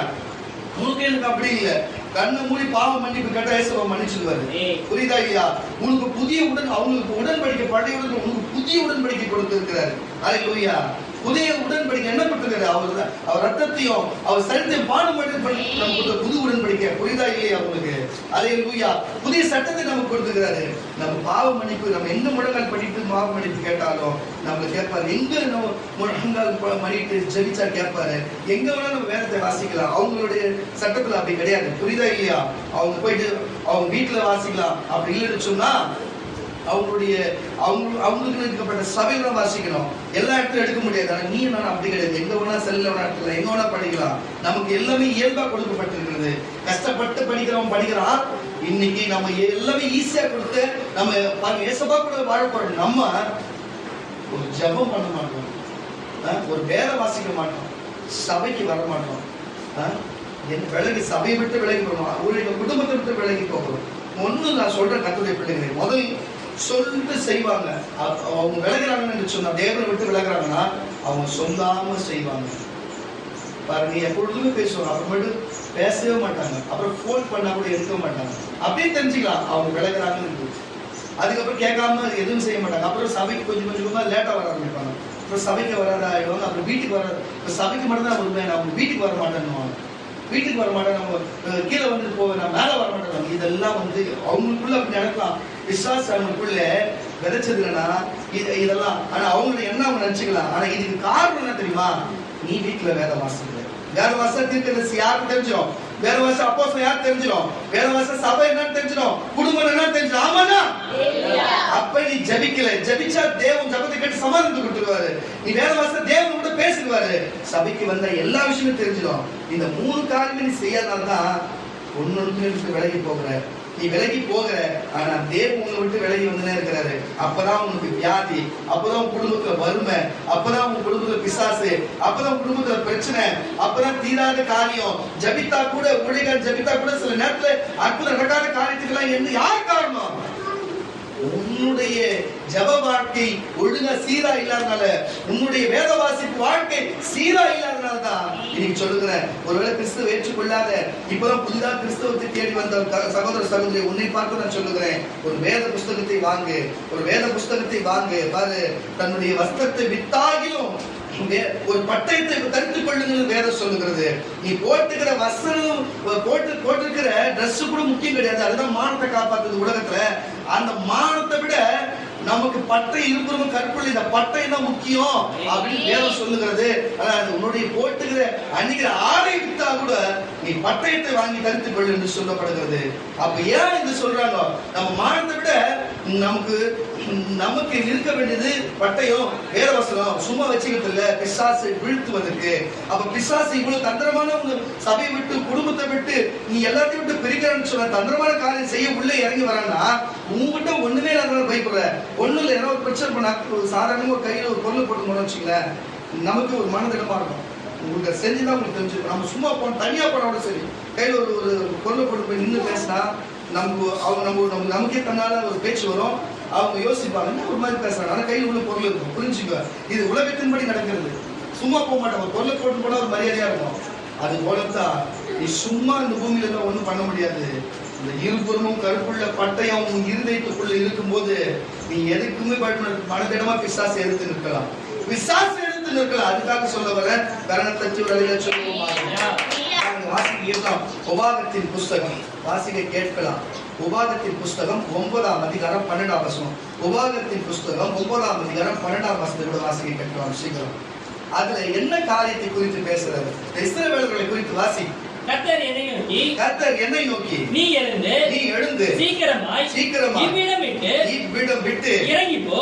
பாருங்க, மோசே பார்த்து சொல்ற. மோசே நியாயப்பிரமாணத்தின்படிக்கு அந்த 10 கற்பனை கட்டளையிலும் சீனாய் மலையிலே போய் 40 நாள் தண்ணீர் குடியாமல் குசியாமல் இருந்து வாங்கி வரும்பொழுது மோசே செத்தார். மோசே வயது சென்று போச்சு. மோசே எங்க போனாரோ வந்தாரோ என்று இவரை நம்பி பாருங்க ஒரு இஸ்ரவேல் ஜனங்க எகிப்திலிருந்து கூட்டிட்டு வந்து கானான் தேசத்துக்கு கொண்டு போகும் வழியில இடையில இவங்க என்ன பண்ணிக்கிறாங்க, இடையில இவங்க வனாந்தரத்துல இருக்கிற வழியில சீனாய் மலை வந்து இந்த மலையில போயிட்டு நான் ஜெபம் பண்ணிட்டு தேவன் என்ன கூப்பிடுறாரு, உங்ககிட்ட சட்டத்திட்டமான காரியத்தை கொடுக்கணும், அதுபடி நீங்க வாழணும் அப்படின்னு சில காரியத்தை கொடுக்க கூப்பிடுறாரு சொல்லிட்டு அதை வாங்கினதுக்கு இவங்க போறாங்க. நல்லா கேட்டுங்க, இன்னைக்கு இந்திய அரசியல் அமைப்பு சட்டத்தை பாபா சாஹேப் அண்ணல் அம்பேத்கர் அவர்கள் கொடுத்திருக்கிறார். அந்த சட்டத்தை தான் இன்றைக்கு இந்திய அரசியலமைப்பு சட்டமாய் அது நியமிக்கப்பட்டிருக்கிறது. அந்த சட்டத்தின்படி தான் இந்தியாவில் எல்லாருமே வழிநடத்துகிறாங்க. ஆமானவர்களே சொல்லுகிறாங்க. அது போல இஸ்ரவேல் குடிமக்களுக்கு தேவன் ஒரு சட்ட புஸ்தகத்தை சட்டத்தை கொடுக்க வேண்டும் என்று அதன்படிதான் வாழ்நாளோடு இருக்கணும் கொடுத்திருக்கும் பொழுது அது வாங்கி கொண்டு வர போனவருக்கு இவங்களுக்கு அவ்வளவு சோம்பேறித்தனம், அவ்வளவு ஒரு அலட்சியம், அவ்வளவு ஒரு காரியம். அவ்வளவு தேவன் அங்கிருந்து செங்கடலை பிளந்தார், யோர்தானை பின்னிட்டு போக செய்தார், அங்கிருந்து மாறாவை மதுரமாய் மாற்றினார், 10 வாதைகளை அனுப்பி அங்க இருக்கிற எகிப்தில் கொன்று போட்டார். எகிப்தில் இவங்களுக்கு ரொம்ப அடிமைத்தனமா பண்ணினார். அங்கிருந்து இவங்க அடிமைத்தனத்திலிருந்து நுகத்தை உடைத்து இவங்களை கொண்டு வந்தார். இப்பேற்பட்ட அடிமை உலகத்தின் வாழ்க்கை அடிமைத்தனத்திலிருந்து விலகி பரிசுத்தத்துக்கும் நீதிக்கும் அற்புத அடையாளத்துக்கும் தேவன் அனுகிரகத்துக்குமா எபிரேயர்களை இவங்க தேவன் கொண்டு வந்து இருக்கும் பொழுது அந்த பாவத்தை விட்டு விலகி இருக்கும் பொழுது இவங்களுடைய எண்ணங்கள் எப்படி இருக்கு தெரியுமா? கொஞ்சம் பாருங்க, குழந்தைங்கள கொஞ்சம் சாப்பாடு கொடுத்துருன்னு வச்சுங்களேன், அதுவும் சோகமா இருக்கும். சாப்பாடு ஆட்டோபடி காலை உதைக்கும், விளையாடும், அது கத்தும், அது மாதிரி பண்ணிட்டு ஜாலியா இருக்கும். அதனால சில பேருக்கு பாத்தீங்கன்னா நல்லா இருப்பாங்க, திடீர் தொப்புள் மேல கஞ்சி ஆயிடுச்சுன்னு வச்சுங்களேன், தொப்புளுக்கு மேல கஞ்சி சாப்பாடு வந்துச்சுன்னா போதும், அவன் ஆட்டமே வேற மாதிரி இருக்கும். அதனால எப்பயுமே அறவயிலாவே இருக்கிறது நடக்கும். அதனால அறவயிலாவே இருக்கிறது ஒண்ணு புரிஞ்சுக்கொள்ளுங்க கர்த்தருடைய பிள்ளைகள். நீயா தான் நானா தான் அதுதான். ஏனை கூட பாத்தீங்கன்னு வச்சுங்க, மதம் பிடிச்சுன்னு வச்சுங்க அடக்க முடியாது. அதான் ஏனப்பா அந்த அங்குசத்தை போட்டு அதை அடக்கி வச்சிருப்பான், சங்கிலி போட்டு அடக்கி வச்சிருப்பான். மாடு கூட பாருங்க, அதுக்கு திமிரு வந்துச்சுன்னு வச்சுங்க அடக்கம் எல்லாம் முட்டிடும், மூக்குறாங்க ஏற்பட்டு வச்சிருப்பாங்க. புரியுதா? குதிரை கூட அடங்காது ஓடும், அடிவாளத்தை போட்டு வச்சிருப்பாங்க. இது போன்ற பல காரியங்களும் மிருகத்தை அடக்குவது இருக்கிறது. தேவன் நம்மளை அடக்குவது இந்த காரியத்தை வச்சு அடக்கி கொண்டிருக்கிறார். பிசாசு நம்மளை இப்படிப்பட்ட காரியத்தை அடக்க தேவன் அனுமதிக்கிறார் என்று சொன்னார். தயவு செய்து புரிஞ்சு கொள்ளுங்க. இது எல்லாத்துக்கும் யார் காரணம்? யார் காரணம்? நம்ம தான் நமக்கு காரணமே. ஒழுங்கா ஜபித்தா, ஒழுங்கா வேதத்தை வாசித்தா, ஒழுங்கா சபை கூடுதல் வந்து ஒழுங்கா தீர்க்கதரிசி கீழ்ப்படிஞ்சு அந்த வார்த்தை கேட்டு நடந்தா எப்படி உங்களுக்கு பிரச்சனை வரும்? எப்படி பிரச்சனை வரும்? எப்படி உங்களுக்கு தொல்லை வரும்? தீராத காலம் எப்படி வரும்? சொல்றேன், உங்களை சபிக்கவும் வேதனைப்படுத்தவும் மட்டுமல்ல, நான் எதுவும் சொல்ல வேண்டியதில்லை. வேத வசனம் வாசிக்கும் போது உங்களுக்கு எல்லாம் சாபத்தை அவரே கொடுத்துருவாரு, எல்லா ஆசத்தை அவரே உங்களுக்கு கொடுத்துருவாரு. ஆனா திருந்துறவனுக்கு ஆசீர்வாதம். வெட்கப்படாத பரவாயில்ல, இனிமேல் நம்ம ஒழுங்கா இருப்போம், திருத்தத்துக்கு தான் சபை. இப்ப நம்ம திருந்தி போனோம்னா அப்படின்னா நினைப்பாரு, நான் எதுவும் நினைக்க மாட்டேன், ஏன்னா நீயா செய்யல, ஜபம் பண்ணிட்ட விட்ட, வேத வாசிக்க விட்ட, பிசாசு நடத்துச்சு, நீ செய்யல, நீ முன்னாடி ஒழுங்கா இருந்த, அதுதான் நீ. புரியுதா? எனக்கு தெரியும், நான் யாரையும் தப்பா நினைப்பது, திருந்தத்துக்கு தான் வழி சொல்லுகிறேன். வாசிக்க கேட்கலாம் அந்த வசனத்தை. பாருங்க, இப்படி நடந்த வினாடி என்ன நடந்திருக்கணும்? பூமி தன் வாயை திறந்தது. கொஞ்சம் பேர் அதை செத்து போனார்கள். செத்து போனதை பார்த்து இவர்கள் வந்து கேட்கிறாங்க, மோசே இவ்வளவு பேர் வாயை திறந்து செத்து போனாங்க, ஏன் செத்தாங்க? இவனுங்க எல்லாரும் தேவனுடைய வார்த்தை கேளாம இவனுங்க போயிட்டு கன்றுக்குட்டியை வழிபட்டனாலே வாய் திறக்கப்பட்டது, அது விழுந்து செத்து போனா, உள்ள அக்கினி வந்தது. புரியுதா? பூமி வாய் திறக்கப்பட்டு அக்கினி வந்து அதுல போய் தப்பு பண்ண வார்த்தை கீழ்ப்படியாம விக்கிரத்தை ஆராதித்து ஒரு பொன் கன்றுக்குட்டியை செய்து அதுக்கு கீழ்ப்படிந்து தூபம் காட்டினது. தேவ கோபம் வந்தது. தேவன் அதை செய்தால் அவன் கொன்று போட்டு செத்து போனார்கள். அதெல்லாம் மீதி இருக்கிறவங்க எல்லாம் கொஞ்சம் கவனிச்சு எல்லாம் புரட்சி பண்றது போல, மோசே நீ எப்படி இப்படிப்பட்ட காரியத்தை செய்ய என்று யார்கிட்ட வாக்குவாதம் பண்ண வராங்க? மறுபடியும் மோசே கிட்ட வாக்குவாதம் பண்ண வராங்க. மறுபடியும் மோசே அதை பார்க்கிறார். என்ன நடந்திருக்கும் வாசிப்பாங்க. கர்த்தர் என்னை நோக்கி 12-16 வரை வாசி. கர்த்தர் என்னை நோக்கி, நீ எழுந்து சீக்கிரமாய் என்னப்பா இவ்விடம் விட்டு இறங்கி போ. நீ எகிப்திலிருந்து அழைத்து கொண்டு வந்த உன் ஜனங்கள் தங்களை கெடுத்துக்கொண்டார்கள். நான் அவர்களுக்கு விதித்த வழியை அவர்கள் சீக்கிரமாய் விட்டு, நான் அவர்களுக்கு விட்ட வழியை சீக்கிரமாய் விட்டு அவர்கள் கொடுத்த வழியை விட்டு அதை விட்டு விலகி அதை விட்டு விலகி அதை விட்டு விலகி விலகி வார்ப்பிக்கப்பட்ட விக்கிரகத்தை தங்களுக்காக உண்டாக்கினார்களா? என்ன ஒரு அற்புதம், என்ன ஒரு அடையாளத்தை செய்து கண் முன்னாடியே கர்த்தர் கொண்டு வந்தார். நன்றி கெட்ட தினமா என்ன செய்தார்? விக்கிரகத்தை ஆராதிக்க போனாங்க. இப்படித்தான் மனுஷனுடைய புத்தியும் எண்ணமும் இருக்கிறது.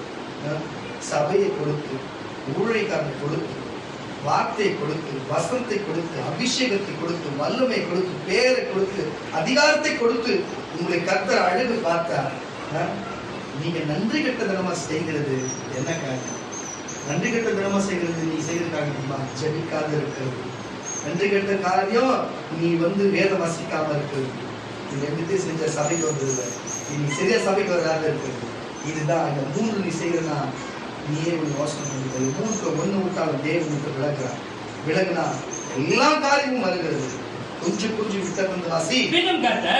அதுதான் சொல்றேன், கொடுத்த வார்த்தையும் வசனத்தையும் சொன்ன வார்த்தை கேளாம போனாங்க. நீங்க எழுதி கொடுத்தனால நீங்க கேளாம போறீங்க, அதனால விலகி போனாங்க. இங்க தேவன் விலகி போறார். வாசி. பின்னும் கர்த்தர் என்னை நோக்கி இந்த ஜனங்களை பார்த்தேன். அது வணங்கா கழுத்து இதுமே சொன்னா கூட கேட்காது. இதுங்க திருந்த வணங்கா கழுத்துள்ள ஜனங்கள். ஆகையால் நான் அவர்களை அழிப்பேன். அவர்கள் பேரை வானத்தின் கீழே அற்றுப்போக பண்ணும்படி நீ என்னை விட்டு அவரை பார்க்கிலும் உன்னை பலத்ததும் ஜனம் பொறுத்ததுமான ஜாதியாக்குவேன் என்று மோசே சொன்னார். மோசே கேட்கல. ஆனா 16 வாசி. நான் பார்த்தபோது நீங்கள் உங்கள் தேவனாகிய கர்த்தருக்கு விரோதமாக உங்களை பார்த்து சொல்ற வந்திருக்கிற சபை பாசம், நீங்கள் தேவனாகிய கர்த்தருக்கு விரோதமாக பாவம் செய்து வார்ப்பிக்கப்பட்ட கன்றுக்குட்டியை உங்களுக்கு விதித்த வழியிலே சீக்கிரமாய் விட்டு விலகிறதை கண்டே. அப்பொழுது என் இரண்டு கைகளிலும் இருந்த 2 பலகைகளை வார்த்தைகளை ஓங்கி எரிந்தேன். அவள் மறித்து போனார்கள். இதுதான் நடந்தது. கரங்கள் தட்டி வழியா சொல்லுங்க. நீங்கள் தேவன் உங்கள் வெறுப்பாகும், தேவன் உங்கள் கோபப்பட்டு நீங்கள் பல பிரச்சனைக்கு அகப்படுகிற ஒரே காரியம், நீ ஊழியக்காரனாயிரு, சக விசுவாசியாயிரு. நான் சொல்ல வரதெல்லாம் நீ தனி ஜெபம் பண்ணாது. அதிகாலை ஜெபம் இல்லை, இரவு ஜெபம் இல்லை, தனி ஜெபம் இல்லை, கூடி ஜெபம் இல்லை. ஒரு மணி கூட்டு பாருங்க. குடும்பத்திலே நல்லா புரிஞ்சுக்கணும். நான் சொல்ல வந்தேன்னா உன் குடும்ப ஜெபம் ஒருமன கூட்டம் தான். புரியுதா? உன் குடும்பம் அப்பா அம்மா தம்பி வரவனை கூப்பிட்டு நீ குடும்பம் கை கோத்து ஒரு 5 நிமிஷமா 10 நிமிஷமா நீ பண்ணன்னு வச்சுக்க, அது ஒருமன கூட்டம் குடும்ப ஜெபம். நீ தனியா 10 மணி நேரம் பண்றியோ 5 மணி நேரம் பண்றியோ அது உன் பர்சனல். நான் அதை கேட்கல. காலையில 1 மணி நேரம் பண்றியோ 2 மணி நேரம் பண்றியோ 10 மணி நேரம் பண்றியோ உன் பர்சனல் நான் கேட்கல. குடும்ப ஜெபம் 10 நிமிஷம் பண்ணிட்டு 10 கூட போதும். அந்த 1 மணி ஐக்கியம் இருக்கும். குடும்பத்துல யாருமே குடும்பத்துல பிரச்சனையே வராது. புரியுதா இல்லையா உங்களுக்கு? அதே மாதிரி சபைக்குள்ள ஊழியக்காரருக்குள்ள ஒரு ஐக்கியம் வரணும் தான் நம்ம 1 மணி கூட்டம் வச்சிருக்கிறோம். நீங்க எல்லாம் 1 மணமா கை கோர்த்தோம், 1 மணமா நீங்க ஜெபம் பண்ணும் பொழுது நம்ம சபைக்குள்ள ஒரு ஐக்கியம் இருக்கும். பிசாசு தொல்லை செய்யாந்தா நம்ம சபையில இருந்து 1 மணி கூட்டத்தை வைக்கிறோம். புரியுதா இல்லையா உங்களுக்கு? ஆனா வேத வாசிக்க மாட்டீங்க, சபைக்கு சிலர் வர மாட்டீங்கப்பா. இப்படி இருந்தா மட்டும் தேவன் நம்மளை கொஞ்சுவாரா? வாப்பா என் செல்ல பிள்ளையே, வாப்பா என் அன்பு பிள்ளையே நம்மளை கொஞ்சுவாரு. பாருங்க வாசி.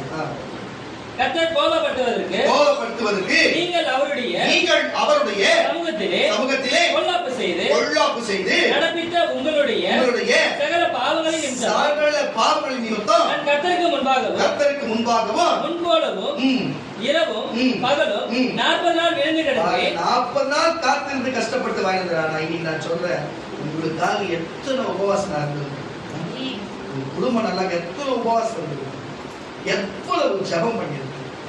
உங்களுக்காக திறப்புல தேவனுக்காக, ஐயோ இந்த பிள்ளை இப்படி இருக்கிறானே, இந்த மகன் இப்படி இருக்கிறான், எவ்வளவு பேருக்கு நான் ஜெபம் பண்ணிருக்கேன். எத்தனை உங்களுக்காக வெள்ளிக்கிழமை உபவாசம் இருக்கிறது யாருக்காக நடக்குது?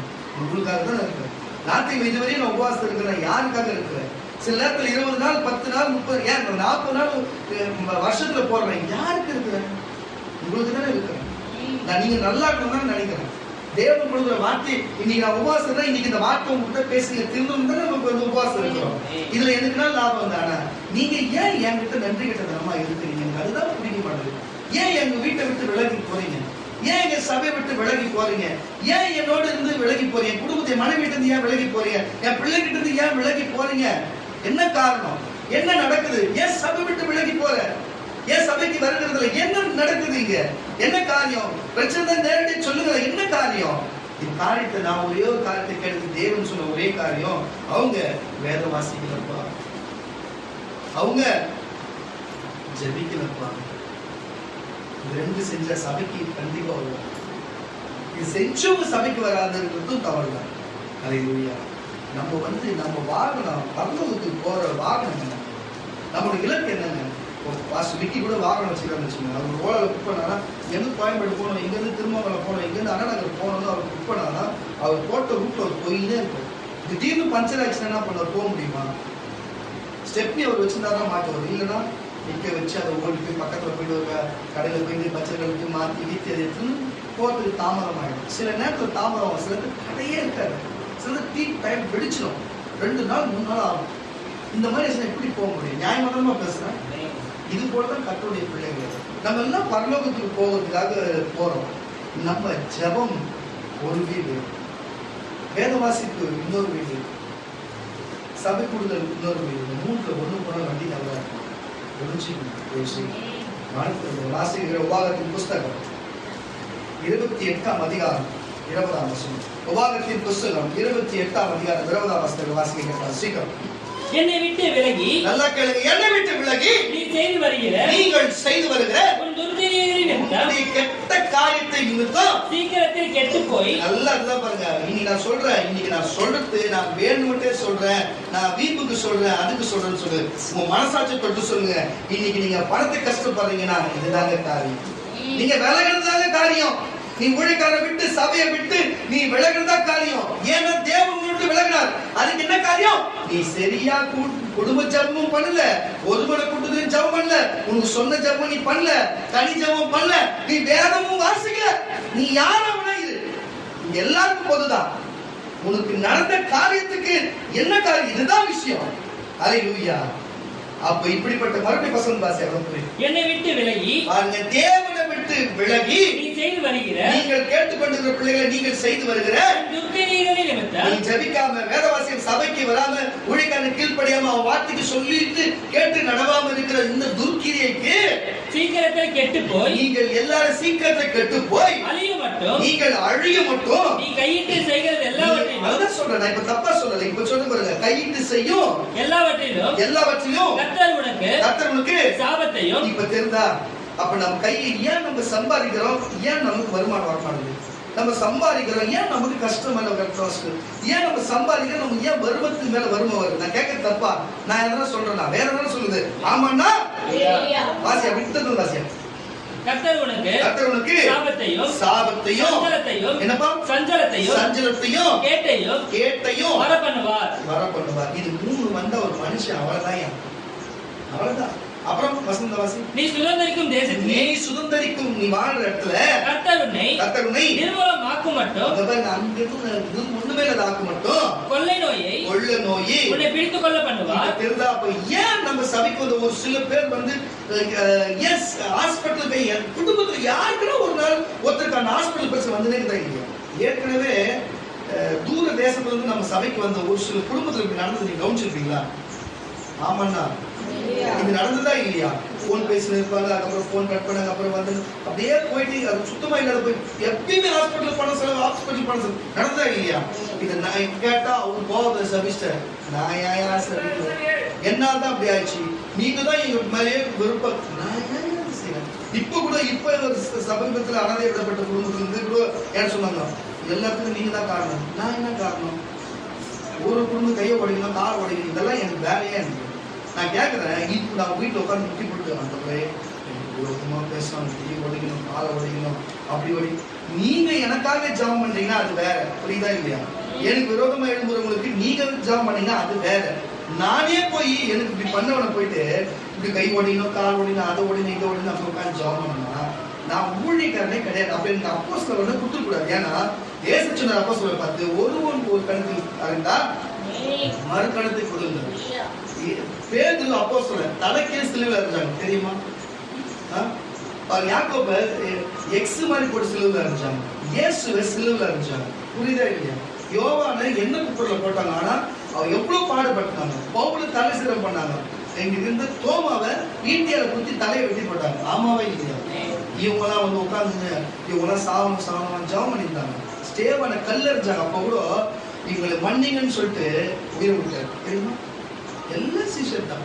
அந்த வழியில நம்ம வரோம். நம்ம இந்த மாதிரி செய்யற வேலையா நமக்கு அதெல்லாம் நான் செய்ய மாட்டேன். கடவுளுக்கு எனக்கு குழு இருந்து நான் செய்ய மாட்டேன். நம்ம சும்மா இருந்தா அது நடந்தது. நான் என்ன பண்றது? நான் எனக்கு இன்னத்துக்கு அந்த வேலை உங்களால் தானே. எனக்கு மனசுக்கு பிடிச்சி நான் உங்களை மன்னிக்கிறேன். நான் என்ன பேசுறேன், நீ மன்னி, இனிமேலாச்சும் திருந்தி இருங்க, இனிமேல் குடும்பத்துக்கு ஏதாவது நான் பார்த்துக்கிறேன், நான் ஜாபம் பண்றேன், இனிமேல் ஒழுங்கா இருங்கன்னு சொல்லி நல்ல வார்த்தைகளை சொல்லிவிட்டு வந்தோம். ஆனா திரும்பவுமா இல்லையா? இதுல இந்த இப்போ உங்க வீட்டுல ஒழுங்கா ஜாபம் பண்ணிருந்தா, உங்க வீட்டுல குடும்ப ஜாபம் பண்ணியிருந்தா, உங்க வீட்டுல வேற வாசிச்சு இருந்தா இது நடந்திருக்குமா? இதெல்லாம் எதிர்ந்து வருது. புரியுதா இல்லையா உங்களுக்கு? விட்டது வாசி. உன்னை கொல்ல நோயை உன்னை பிடித்துக் கொள்ளப்படுவாய். கர்த்தர் உன்னை இலையினாலும் காய்ச்சலினாலும் உஷ்ணத்தினாலும் எரிபந்தினாலும் வறட்சியினாலும். தெரியுதா? இப்ப சூரி அரிப்பு இதெல்லாம் எங்கிருந்து வருது? எரிபந்து இதெல்லாம் எங்கிருந்து வருது? இதெல்லாம் எங்க பிரச்சனை? நோய், காய்ச்சல், ஜுரம் இதெல்லாம் எங்கிருந்து வருது? வாசி. வறட்சினாலும் பணம் இல்லாத வறட்சினாலும் கருக்காயினாலும். புரியுதா? சோரி பற்கள் தெரியல. விஷப்பணினாலும் அழியும் மட்டும் இவைகள் உன்னை பின்தொடரும். உன் தலைக்கு மேலுள்ள வானம் வெண்கலமும் உனக்கு கீழுள்ள பூமி இரும்புமாய் இருக்கும். உன் தேசத்துக்கு மழையை கர்த்தர் புழுதியும் மண்ணாகவும் பெய்ய பண்ணுவார். எதுவுமே உனக்கு நல்லது நடக்காது. நான் சொல்ல தேவனை சொல்றாரு. நான் சொல்ல நான் சபிக்கிறேன்றீங்க. தேவனை சொல்றாரு. இன்னும் போல மட்டும் இல்லாம பாவம் கஷ்டமா இருக்குல்ல? இப்படி எல்லாம் நடக்கும். இவங்க எல்லாம் யார்கிட்ட விரோதமா பண்ணுவாங்க? தீர்க்கதரிசி கிட்ட விரோதமா பண்ணாங்க. எல்லாரும் இப்ப நீங்க யார்கிட்ட இருக்கீங்க? தீர்க்கதரிசி கிட்ட இருக்கீங்க. அதே தீர்க்கதரிசி கிட்ட வேற வார்த்தை இருந்தது, இந்த தீர்க்கதரிசி கிட்ட இந்த வேற வார்த்தை இருக்குது. அல்லேலூயா. தயவு செய்து இதை நீங்க வாசிச்சீங்கன்னா இந்த சபையில ஒழுக்கமா இருப்பீங்க. இதை வாசித்தீங்கன்னா என்கிட்ட ஒழுக்கமா இருப்பீங்க. இதை வாசித்தீங்கன்னா ஒழுங்கா ஜபிப்பீங்க. இதை வாசிக்க மாட்டீங்களே. ஜபிக்கிறவன் வாசிக்க மாட்டான், ஜபிக்கிறவன் வாசிக்க மாட்டான். வாசிக்கிறவன் சபைக்கு வர மாட்டான். எல்லாம் தெரிஞ்சுன்னு ஓடிடலாம். வாசிக்கிறவன் சபைக்கு வர மாட்டான், ஜபிக்கிறவன் வாசிக்க மாட்டான். என்னையா இது? மூணுமே அவசியம். மூணுமே அவசியம். தேவசம் புரிஞ்சுக்கலையா? கரண தச்சு வெளியில சொல்லுங்க. சரி, இப்ப என்ன பண்ணலாம்? இப்ப நீங்க எல்லாருமே இப்போ ஒருத்தர் ரெண்டு பேர் கிடையாது. நீங்க இருக்க சின்னவங்க பெருங்களை எல்லாருமே நீங்க தனிஜபம் பண்ணல. எனக்கு தெரியும் நீங்க தனிஜபம் பண்ணல. ஏசப்பெல்லாம் கிளியரா சொல்லிதான் வச்சுக்க. நீ தனிஜபம் பண்ணல. ஆணா இருக்கட்டும், பெண்ணா இருக்கட்டும், பிள்ளை பெற்றோட பிள்ளை பெக்காரா இருக்கட்டும், யாராவது இருக்கட்டும், நீ தனி ஜபம் பண்ணல. நீ குடும்ப ஜபம் பண்ணல. நீ தனித்து உட்கார்ந்து வேதம் வாசிக்கல. இந்த காரியத்தை நீ செய்யல. நீ செய்யாதனால சபைக்கு வராத இருக்கிற, சில சபைக்கு வராத இருக்கிற, கூட்டத்துக்கு சில கூட்டத்துக்கு கலந்து கௌரவ குறைச்சலாக இருக்கிற. கர்த்தர் உன்னை கௌரவ குறைச்சல் ஆக்கிறதுக்கு கர்த்தர் இருக்கிற. இவ்வளவு சாபத்தை வச்சிருக்கிறாரு. இதை போய் நான் என்ன உங்களுக்கு சாபத்தை கொடுக்குறது?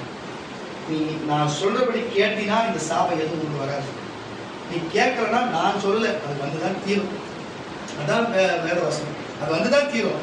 ஒழுங்கா தப்பிச்சுக்கணும்னா பேசப்பட்ட மன்னிப்பு. ஒண்ணு கிடையாது. தீர்க்கதரிசி அதை தவறுனாங்க. உங்க பேரையாம் தீர்க்கதரிசி தெரியுங்க. பேரையாம் தீர்க்கதரிசி என்ன சொன்னாருன்னு சொன்னா, பாருங்க, அங்க இருக்கிற எபிரேய மக்களுக்கு அவங்க என்னென்னமோ செய்து பண்ண அழிக்க முடியல. அப்போ பக்கத்து புரட்சாதி ராஜா என்ன சொல்றானா, பேரையாமை பார்த்து அவங்க கூட்டம் கொடுக்குறாங்க, பணம் தர அதை தர இது தர எல்லா பிரயோஜனம் பண்ணல. அவங்க மட்டும் சபிச்சுது. அவங்க மட்டும் சபிச்சு அவன் மைண்ட்ல ஏற ஏற ஏற என்ன ஆச்சுன்னு தெரியல. சரின்னு சொல்லி கழுத்து உட்காந்து போய் இஸ்ரேல் மக்களை போய் சபிக்க போறாரு. ஏங்க அந்த தீர்க்கதரிசி போய் சபிக்க போறாரு. சொச்சா நீ சபிக்கணும் சபிப்ப, நீ ஆஸ்வதிக்கணும் ஆஸ்வதிக்க, உன்னை சபிக்கணும் சபிப்ப, உன்னை ஆஸ்வதிக்கணும் ஆஸ்வதிக்க. புரியுதா? வசனம் என்ன? தீர்க்கதரிசி எங்கிட்ட இப்ப எனக்கு ஒரு கொடுத்துனா, உன்னை நான் சபிக்கிறேன்னா உன்னை சபிப்பாரு, உன்னை நான் ஆஸ்வதிக்கிறேன்னா உன்னை ஆஸ்வதிப்பாரு. அதே மாதிரி நீ என்ன சபிக்கிறனா உன்னையே சபிப்பாரு. நீ என்ன ஆஸ்வதி நான் நல்லா பண்ணி நினைச்சு எனக்கு செஞ்சுன்னா உன்னை ஆஸ்வதிப்பாரு. புரியுதா இல்லையா? இதுதான் தீர்க்கதரிசி இந்த ஆசீர்வாதம். அவங்க எப்ப நடக்கணும்ன்ற சித்தத்தை கூட ஜபிக்கும் போது சித்தத்தை மாற்றி கட்ட நன்மை செஞ்சிருவார். அதனால தீர்க்கதரிசி தேர்றது. அதனால தட்ட மாட்டீங்களே, சொல்ல மாட்டீங்களே. அப்ப இவர் பாருங்க என்ன தவறு செய்திருக்கிறாரு. சாப்பிட்டது எங்க, வாழ்ந்தது எங்க? தேவன்கிட்ட. தேவன் மனுஷனுங்களே போய் சபிக்க போறாரு. அப்ப அந்த கழுது நவுரே மாட்டுது. தேவத்துடன் நடுவில் நிற்கிறான். அப்புறமேட்டு வழி விலகி ஓடுது. நேரில் போய் கட்டில ஒரே போடு தீர்க்கதரிசி. அப்போ கோவப்பட்டு பிள்ளையம் என்ன செய்யறாரு, அந்த கழுதையை போட்டு அடிக்கிறாரு. என்கிட்ட பட்டை என்ன துண்டு துண்டா வெட்டி போட்டு இருப்பேன். அது கழுதை பேசுது, ஏம்பா நீ யாருன்னு வந்து இது வரைக்கும் நான் ஒரு கழுதுன்னு உங்களுடைய இருக்கிறேன், நான் ஏன்பா நான் போக மாட்டேன், எங்க போய் இப்படி அடிக்கிறியே அப்படின்னு சொல்லி கழுது, ஏய் நான் சொல்றேன் நீ தான் என்கிட்ட பேசுகிறேன், போன அடிக்கிறா தீர்க்கதரிசி. ஆனா அதுக்கப்புறம் ஆவிகள் திறக்கப்பட்டதுதான் தேவத்துவ பட்டயத்தை விட்டு வெட்டுவது நின்றுக்கிறான். மனம் திரும்பி அவங்க சபிக்காத அதை எடுத்து விட்டு போனார். புரியுதா இல்லையா? யோனா என்ன பண்ண தெரியுமா? போய் நினைவே பட்டணத்துக்கு போய் அவங்க தீர்க்க தரிசனமாய் போய் அவங்க பாவம் செய்யறாங்க, அவங்க 3 நாள் உபவாசம் இருக்கணும், அவங்க மனம் திரும்ப சொல்லு, நான் அவங்களை விடுவிப்பேன், கீழ்படினா அந்த தேசத்தை அழிப்பேன், நீ போய் சொல்லுன்னு சொல்லும் பொழுது நினைவே பட்டணத்துக்கு போறாங்க. இவர் எங்க போயிடாரு, தர்ஷுக்கு போய் அங்க போய் கப்பல் ஏறுறாரு. ஆனா இறுதியில என்னென்ன பாதிக்கப்பட்ட மீன்வாழ் முழுக்கப்பட்டு கக்கப்பட்டு அசிங்கப்பட்டு நாத்தடிக்கப்பட்டு வெளில வந்து சொன்னபடி செய்தார், மன்னிப்பு கேட்டார். இறுதியில நமக்கு தெரிய வந்து மன்னிப்பு கேட்டார். மன்னிப்பு கேட்டனால அதே அழைப்பையும் கொடுத்து அதே தேசத்தை கொடுத்து தீர்க்கதரிசனம் சொல்ல வச்சார். போக வேண்டிய இலக்கு போக வச்சாரா? அப்ப உன்னுடைய இலக்கு பரலோகம் போகணும் தானே இலக்கு. நீ மறுபடியும் மன்னிப்பு கேட்டா மறுபடியும் உனக்கு யோனாவுக்கு கொடுத்தது போல உனக்கும் கொடுத்து போக வேண்டிய இலக்கு போகப்பா, நான் விசுவாசி, நீ விசுவாசத்தை ஒரு அழிய சொல்லுங்க, ஒரு அழிய சொல்லுங்க. வாசிக்கிற யோனாவின் புஸ்தகம் 1ஆம் அதிகாரம் 3ஆம் வசனம். யோனாவின் புஸ்தகம் 1ஆம் அதிகாரம் 3ஆம் வசனத்தை வாசிக்க கேட்கலாம் சீக்கிரம். அப்பொழுது யோனா கர்த்தருடைய சமூகத்தில் நின்று விலகி தர்சுக்கு ஓடிப்போகும்படி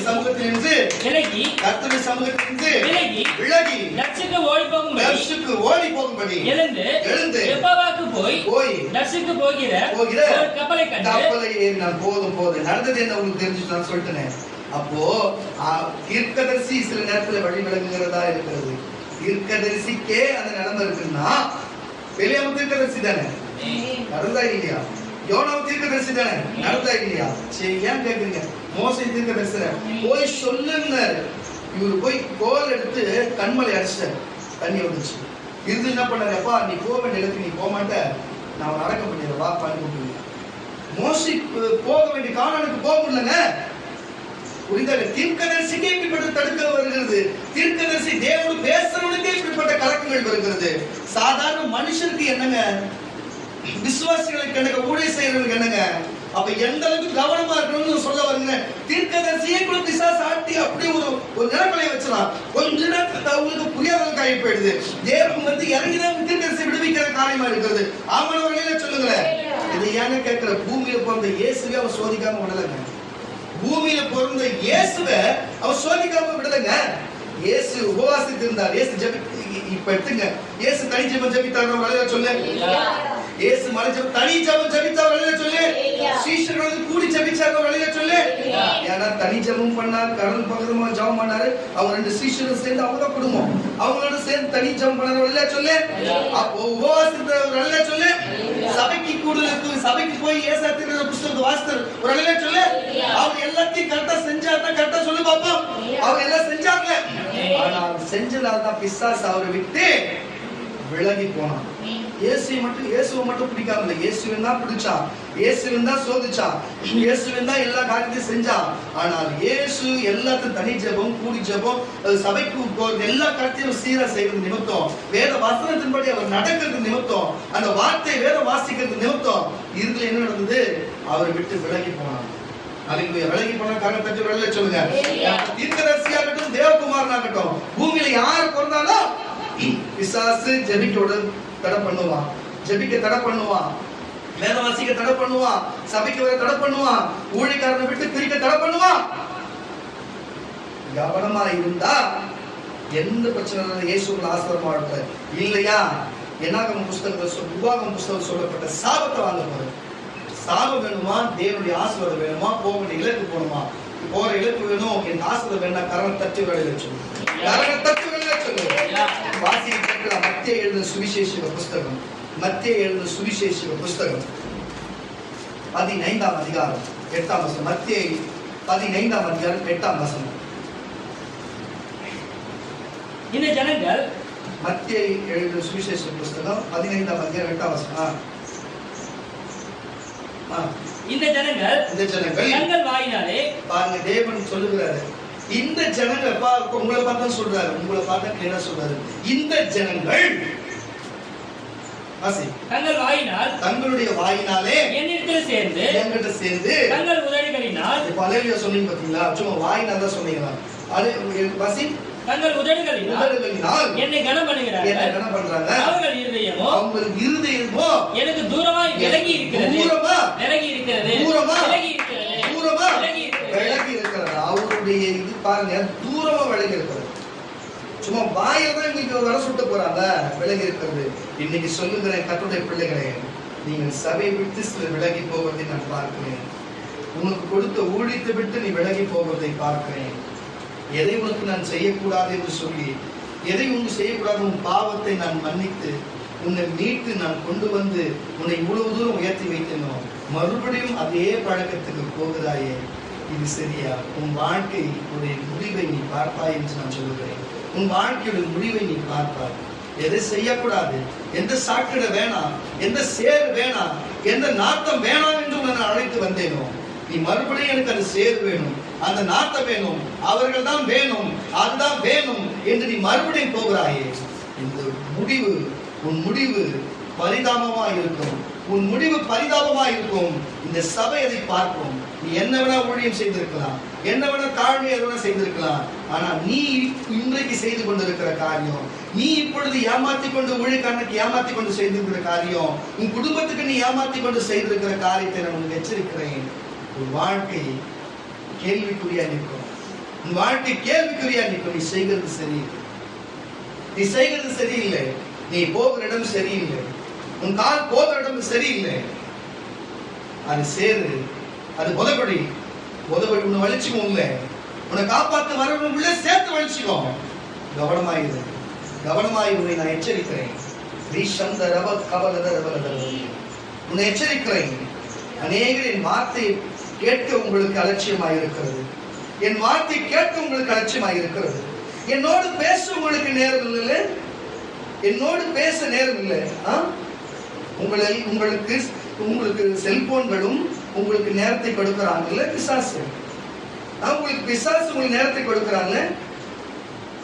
என் சன்னிதானத்துல வந்து முழங்கால் படியிட உங்களுக்கு நேரம் இல்லை, இந்த சபைக்கு வர நேரம் இல்லை, என் ஊழியக்காரருடைய வார்த்தை கேட்க நேரம் இல்லை, இந்த உறவுக்கு நேரம் இல்லை. உங்களுக்கு செல்போனுக்கு நேரம் இருக்கிறது, பேசக்கூடாத ஆட்களோடு பேசுறதுக்கு நேரம் இருக்கிறது, போகக்கூடாத இடத்துக்கு போகிறதுக்கு நேரம் இருக்கிறது.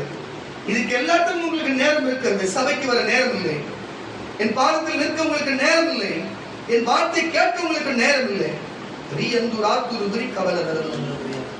நான் உங்களை கழுவி உங்களை புதுப்பித்து உங்களை கொண்டு வந்து வரத்தையும் என் வல்லமையும் என் கிருபையும் என் ஊழியத்தையும் உனக்கு கொடுத்து உன்னை ராஜாத்தியாகமா நிறுத்தினேன். மறுபடியும் நான் பிசாசோடு தான் சேருவேன், நாவலோடு தான் சேருவேன், இந்த உலகத்தோடு தான் சேருவேன் என்று இப்படி செய்கிறாயே. இதுவரைக்கும் என் தூதர்கள் இங்கு நின்று கொண்டிருக்கிறார்கள். இன்ன வரைக்கும் என்னுடைய வல்லமை உணராது சொன்னார். இன்னும் மனித இருதயம் உள்ளவராக இருக்கிறது. உன் இருதயத்தில் யார்தான் இருக்கிறார்? நான் இருக்கிறேனா? எனக்கு வழி இருக்கிறதா? இல்ல பிசாசனுக்கு சாத்தானுக்கு கொடுத்திருக்கிறியா? இல்ல தேவையான உன் வாழ்க்கை கெடுக்க வந்தவனுக்கு கொடுத்திருக்கிறியா? உன் வாழ்க்கை கெடுக்க போறதுக்கு கொடுத்திருக்கிறியா? இன்னும் நீங்கள் புரியாத மந்த இருதயம் உள்ளவர்களாக இருக்கிறீர்களே, மந்த இருதயம் உள்ளவர்களாக இருக்கிறீர்களே. இன்னும் உங்களுக்கு யார் என்று தெரியலையா? இன்னும் உங்கள் கண்கள் திறக்கப்படும், இதயம் திறக்கப்படும். இதோ இதோ இதோ இதோ இதோ என் வல்லமை.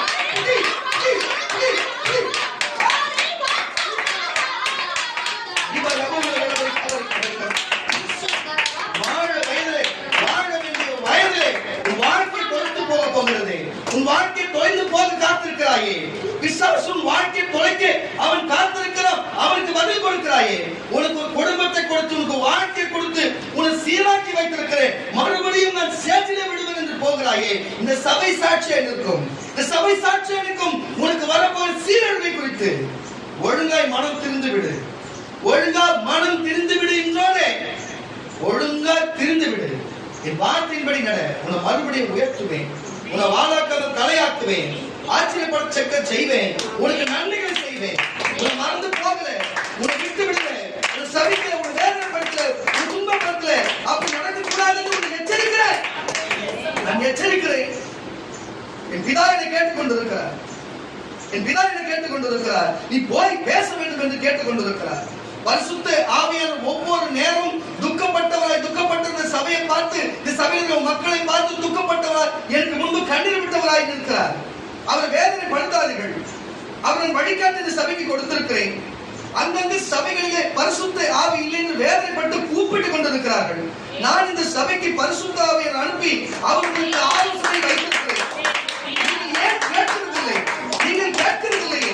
நீங்கள் கேட்ட நான் பதில் சொல்லுகிறது இல்லையா? உன் மொழிக்காக வைத்து நான் பேசுகிறது இல்லையா? நீ கேட்டுப்பார். அவன் எந்த நேரம் பழக்கம் என்று சொல்லுவான். அவன் நீ கேட்டுப்பார்.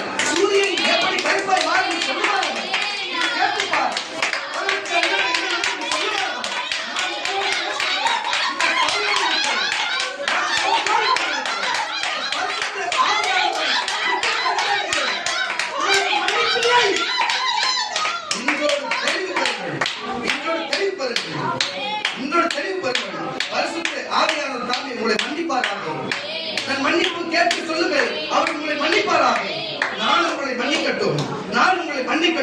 என் பிதா உங்களை மன்னிக்கட்டும்.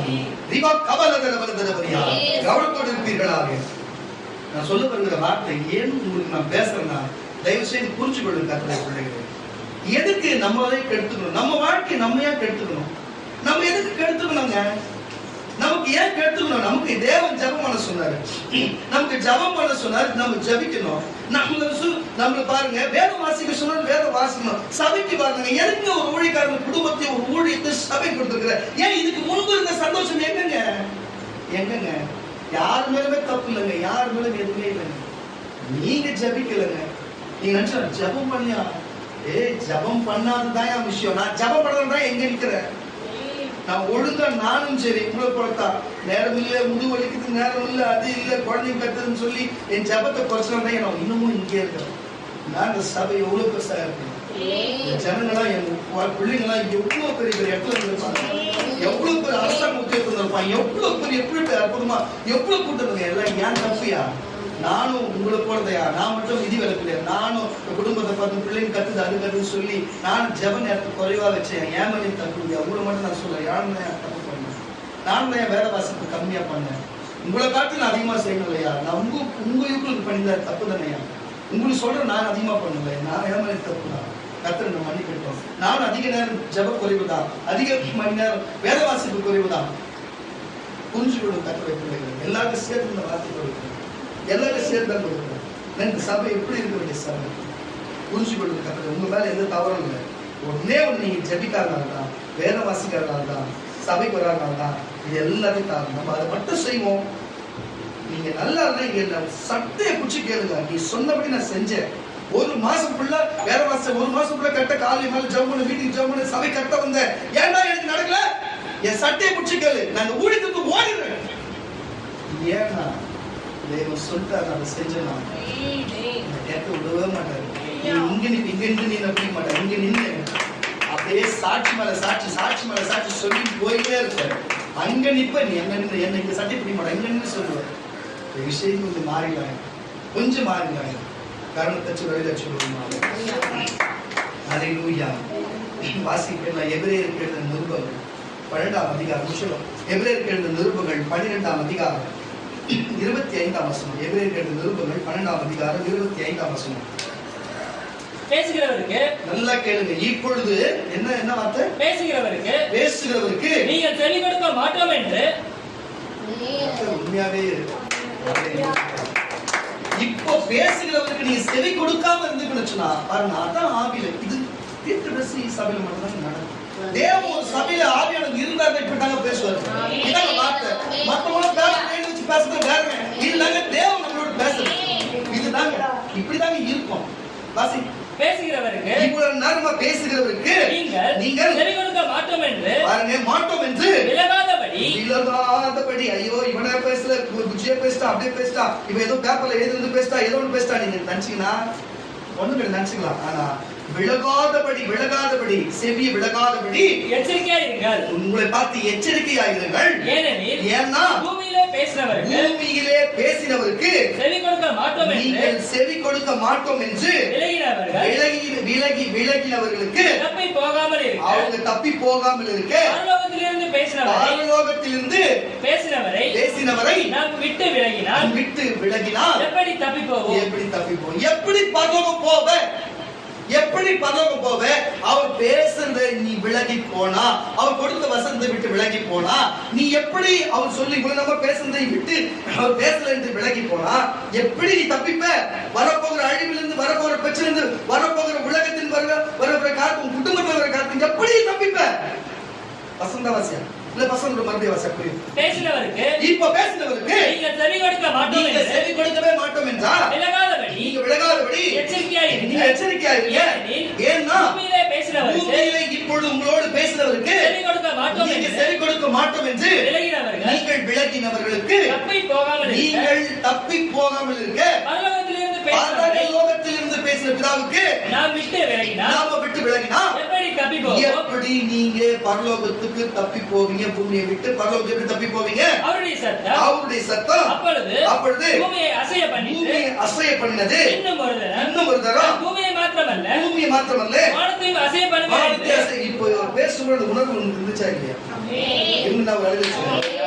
அவர் பேசினார். நீங்க அல்லேலூயா பண்ணது வானத்தையும் அசைய பண்ணுவேன் என்று இப்பொழுது வாக்குத்தத்தம் செய்திருக்கிறார். அவர் அப்படிப்பட்ட வல்லமுள்ள தெய்வங்க. வாசிக்கின்ற லூக்கா சுவிசேஷ புஸ்தகம் 4ஆம் அதிகாரம், லூக்கா சுவிசேஷ புஸ்தகம் 4ஆம் அதிகாரம் 13ஆம் வசனம் முடிச்சலாம். லூக்கா சுவிசேஷ புஸ்தகம் 4ஆம் அதிகாரம் 13ஆம் வசனம். நீங்க கேட்டீங்களே பிசாசு எப்படி சோதிக்கிறாங்க? வாசி. பிசாசானவன் கரங்களை தட்டி சொல்லு. பிசாசானவன் சோதனை எல்லாம் முடிந்த பின்பு, அதான் சொல்ற, பிசாசானவன் சோதனை எல்லாம் முடிந்த பின்பு சில காலம் அவரை விட்டு விலகி போனார். அப்ப இயேசு கிட்ட இருந்திருக்கிறார். சொல்றா இருந்திருக்கிறார். அப்போ சில காலம் இயேசுவை விட்டு விலகி போனார். அப்போ உங்ககிட்ட இருந்திருக்கிறார். ஆமாம் சொல்லு. இன்னைக்கு இயேசுவின் நாமத்தை உங்களை விட்டு விலகி போவா. உங்களை விட்டு சொல்லு, விலகி போவா சொல்லு. இயேசுவின் நாமத்தினால இன்று பிசாசு உங்களை விட்டு விலகி போவா. ஒரு அறையில சொல்லுங்க. இயேசு விட்டு விலகி போனா அவர் பிதாவை நோக்கி ஜெபித்தார். அவர் கூடி ஜெபித்தார், தனித்து ஜெபித்தார். அவர் தேவாலயத்துக்கு போயிட்டு அந்த வேதத்தை வாசித்தார். நீங்கள் தேவாலயத்துல வந்து வேதம் வாசிக்கிறீங்க, தேவாலயத்துக்கு வரீங்க, நீங்க வீட்டிலே தனி ஜெபிப்பீங்க, இனி கூடி ஜெபிப்பீங்க, வேத வசனம் வாசிப்பீங்க. இது சொன்னா ஒரு 3 அறையில சொல்லுங்களேன். அப்போ பிசாசு உங்களை விட்டு இன்றைக்கு இந்த நிமிஷத்தை விட்டு விலகி போவா. இயேசுவின் நாமத்தில் பிசாசு விலகி போவா. இனி உங்களுக்கு எந்த பாருங்க, நீங்க எந்த வியாபாரம் செய்தாலும் இனி அந்த வியாபாரத்துல நஷ்டம் இல்லை. நீ எந்த வாகனத்துல வைத்திருந்தாலும் இனி அந்த நஷ்டம் இல்லை. நீ எந்த வேலைக்கு வருமானத்தை இனிமே நஷ்டம் இல்லை. இனிமே உங்களுக்கு ஹாஸ்பிட்டல் செலவு இல்லை. இனிமே உங்களுக்கு பலவீனம் இல்லை. இனிமே சோர்வு இல்லை. இனிமே உங்களுக்கு கஷ்டம் இல்லை. இனிமே சந்தோஷம், மனமகிழ்ச்சி, தீமை, சபையில் நிலைத்திருப்ப, உடைய குடும்பத்தில் நிலைத்திருப்ப, தேவனுடைய நிலைத்திருப்ப, வசனத்தில் நிலைத்திருப்ப, ஜபத்தில் நிலைத்திருப்ப, பரலோகத்துக்குள்ளும் போய் நிலைத்திருப்ப. கரணத்தை சொல்லுவோம். அப்ப இந்த உலகத்துல தீர்க்கதரிசியா இருக்கட்டும், தேவகுமாரனா இருக்கட்டும், பிசாசுல சில நேரத்துல சோதிக்க வருகிறது என்பதால் சோதனையில மாட்டாம தப்பிக்கணும்னா ஜெபிக்கணும், வேத வாசிக்கணும், சபைக்கணும். இவ்வளவுதான் 3 மட்டும் கடைபிடிச்சா வரதே கிடையாது.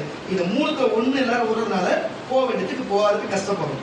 புரிஞ்சுச்சா? இப்போ இதுதான் விஷயம். 3 மட்டும் செய்யலாம், ஒண்ணும் கிடையாது. இந்த 3 செஞ்சாலே பாவம் எது புண்ணியம் எது பைபிள்ல வசனமே சொல்லிடும். நீ நான் தினமும் சொல்லிவிடும், அதுவே உங்களுக்கு சொல்லிடும். நீ படிக்கிற வசனத்தை நான் உங்களுக்கு போடுவோம் கரெக்டா. நீ படிக்கிற வசனத்தை செல்லுல பார்த்தா ஒரே இதுதானே நம்ம படிச்சோம், அப்ப கரெக்டா இருக்கும். நீ வீட்டுல படிச்சுட்டு வந்திருப்பீங்க, நான் அதை பிரசங்கமா பண்ணுவேன். உனக்கு அந்த கனெக்ஷன் எனக்கு வந்து உனக்கு வரும். புரியுதா இல்லையா? அப்படி நமக்குள்ள ஒரு இணைப்பு, நமக்குள்ள இருக்கிற ஒரே ஆவியாக நம்ம எல்லாருக்கும் இருக்குது. என்கிட்ட சொல்றது உங்கள்கிட்ட சொல்லுவார், உங்கள்கிட்ட சொல்றது எனக்கு வந்து ரெஃபரன்ஸ். ஆமா, என் மகன்கிட்ட சொல்றது உண்மைதான் காட்டுவார். நான் நிறைய பார்த்துருக்கிறேன். அந்த மாதிரி புரிஞ்சு கொடுக்குறேன். கருத்தை 2 தீமோத்தேயு புஸ்தகம் 2ஆம் அதிகாரம் 2 தீமோத்தேயு புஸ்தகம் 2ஆம் அதிகாரம் 16ஆம் வசனம். 2 தீமோத்தேயு புஸ்தகம் 2ஆம் அதிகாரம் 16ஆம் வசனம். 16 26 வரை வாசிச்சீங்கன்னா என்னென்ன செய்யலாம், செய்யக்கூடாது, என்னென்ன பண்ணலாம், பண்ணக்கூடாது அவரே மொத்தமா பேசுவார். 2 தீமோத்தேயு புத்தகம் 2ஆம் அதிகாரம் 16-26 வசனங்கள் கண்ணு வாசிங்க கேட்கலாம். சீர்கேடான வீண் பேச்சுகளுக்கும் இதுதான் விஷயம். பாயிண்ட் எழுதுங்க. இப்போ நீங்க நம்ம பேச வசனம் எழுதிட்டீங்கல்ல, இப்போ பாயிண்ட் எழுதுங்க. இப்போ தேவன் நம்மளை விட்டு விலகி போகிறதுக்கு என்னென்ன காரியம்? இப்போ நீங்க முதல்ல நான் சொன்ன தேவன் உங்களை விட்டு விலகி போறதுன்னா காரியம் சொன்னேன். ஜெபிக்காதது, அதுக்கப்புறம் வேத வாசிக்காது, அதுக்கப்புறம் சபைக்கு வராது. இந்த 3 மட்டும் இல்ல. இந்த 3 செய்யும் பொழுது இந்த 3 செய்ய விடாம வந்து பார்த்தீங்களா பிசாசுன்னு சொன்ன பார்த்தீங்களா? அந்த பிசாசு நம்ம எங்க இருந்து சொல்றாங்கன்னா, இப்போ நீங்க வாசிக்க போறீங்க பாருங்க, இந்த பாயிண்ட்ல இருந்து தான் இதுல ஆரம்பிக்கும். இதுல இருந்து ஆரம்பிச்சு இந்த 3 தடை பண்ணிடும்.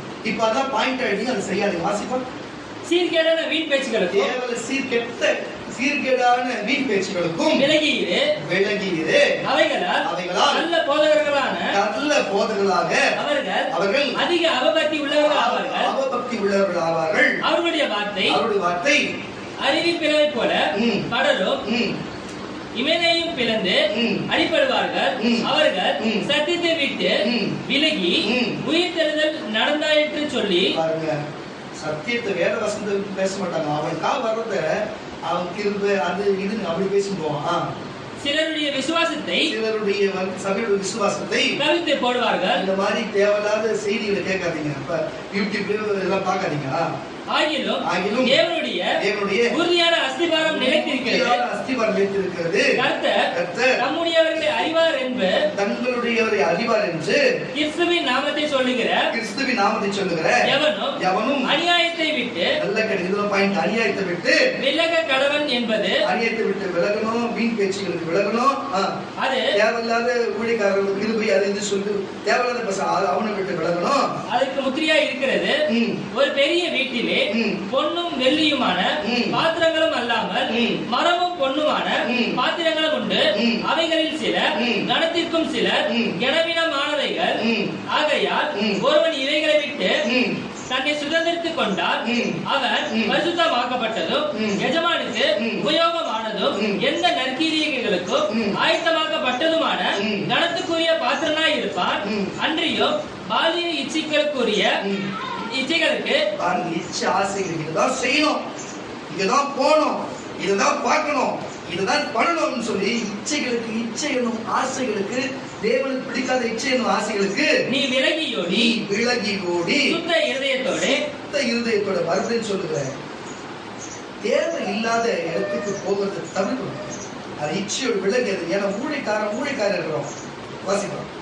சுத்த இருதயத்தோடு கர்த்தரை தொழுது கொள்ளுகிறவர்களை நீதியையும் விசுவாசத்தையும் நன்மையும் சமாதானத்தையும் அடையும்படி நாடு.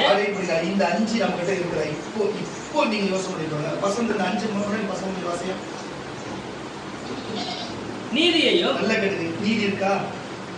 விசுவாசத்தையும் இருக்கா? அன்பையும் இருக்கா? சமாதானத்தையும் இருக்கா? அடையும்படி நாடு. இதெல்லாம் நம்ம கிட்ட இருக்காது. ஏன்னா பிசாசு நமக்குள்ள இப்படிப்பட்ட காரியம் செய்யலாம். ஆனா நீ வேத வாசிப்பும் ஜபமும் சபைக்கு ஒழுங்கா வந்தா இதெல்லாம் மாறி இதெல்லாம் அப்படி ஒரு நேரடியா கிரியேச்சு. வாசி புத்தியினமும் ஆயுதமான தர்க்கங்களும் சண்டைகளையும் பாருங்க. தேவையில்லாத பேச்சு, சபைக்குள்ள தேவையில்லாத பேச்சு, தர்க்கங்களும் பிறக்கும் என்று அறிந்து அவைகளுக்கு விட்டு விலகி அந்த மாதிரி காரியத்தை விட்டு விலகிடு. கர்த்தருடைய ஊழியக்காரர் சண்டை பண்ணுகிறவனாய் இராமல் எல்லோரிடத்திலும் சாந்தமுள்ளவனும் போதக சமர்த்தனும் தீமையை சகிக்கிறவனுமாய் இருக்க வேண்டும். எதிர்த்து பேசுகிறவர்கள் சத்தியத்தை அறியும்படி நல்லா கேளுங்க. சபையில ஒருத்தர் எதிர்த்து பேசுகிறவங்க சத்தியத்தை அறியும்படி வேத வசனத்தை அறியும்படி தேவன் அவர்களுக்கு மனம் திரும்புதலை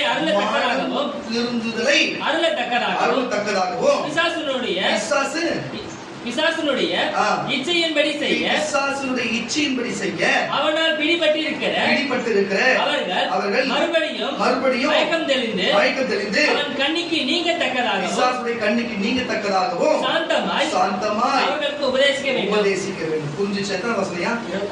26 புரிஞ்சுச்சா?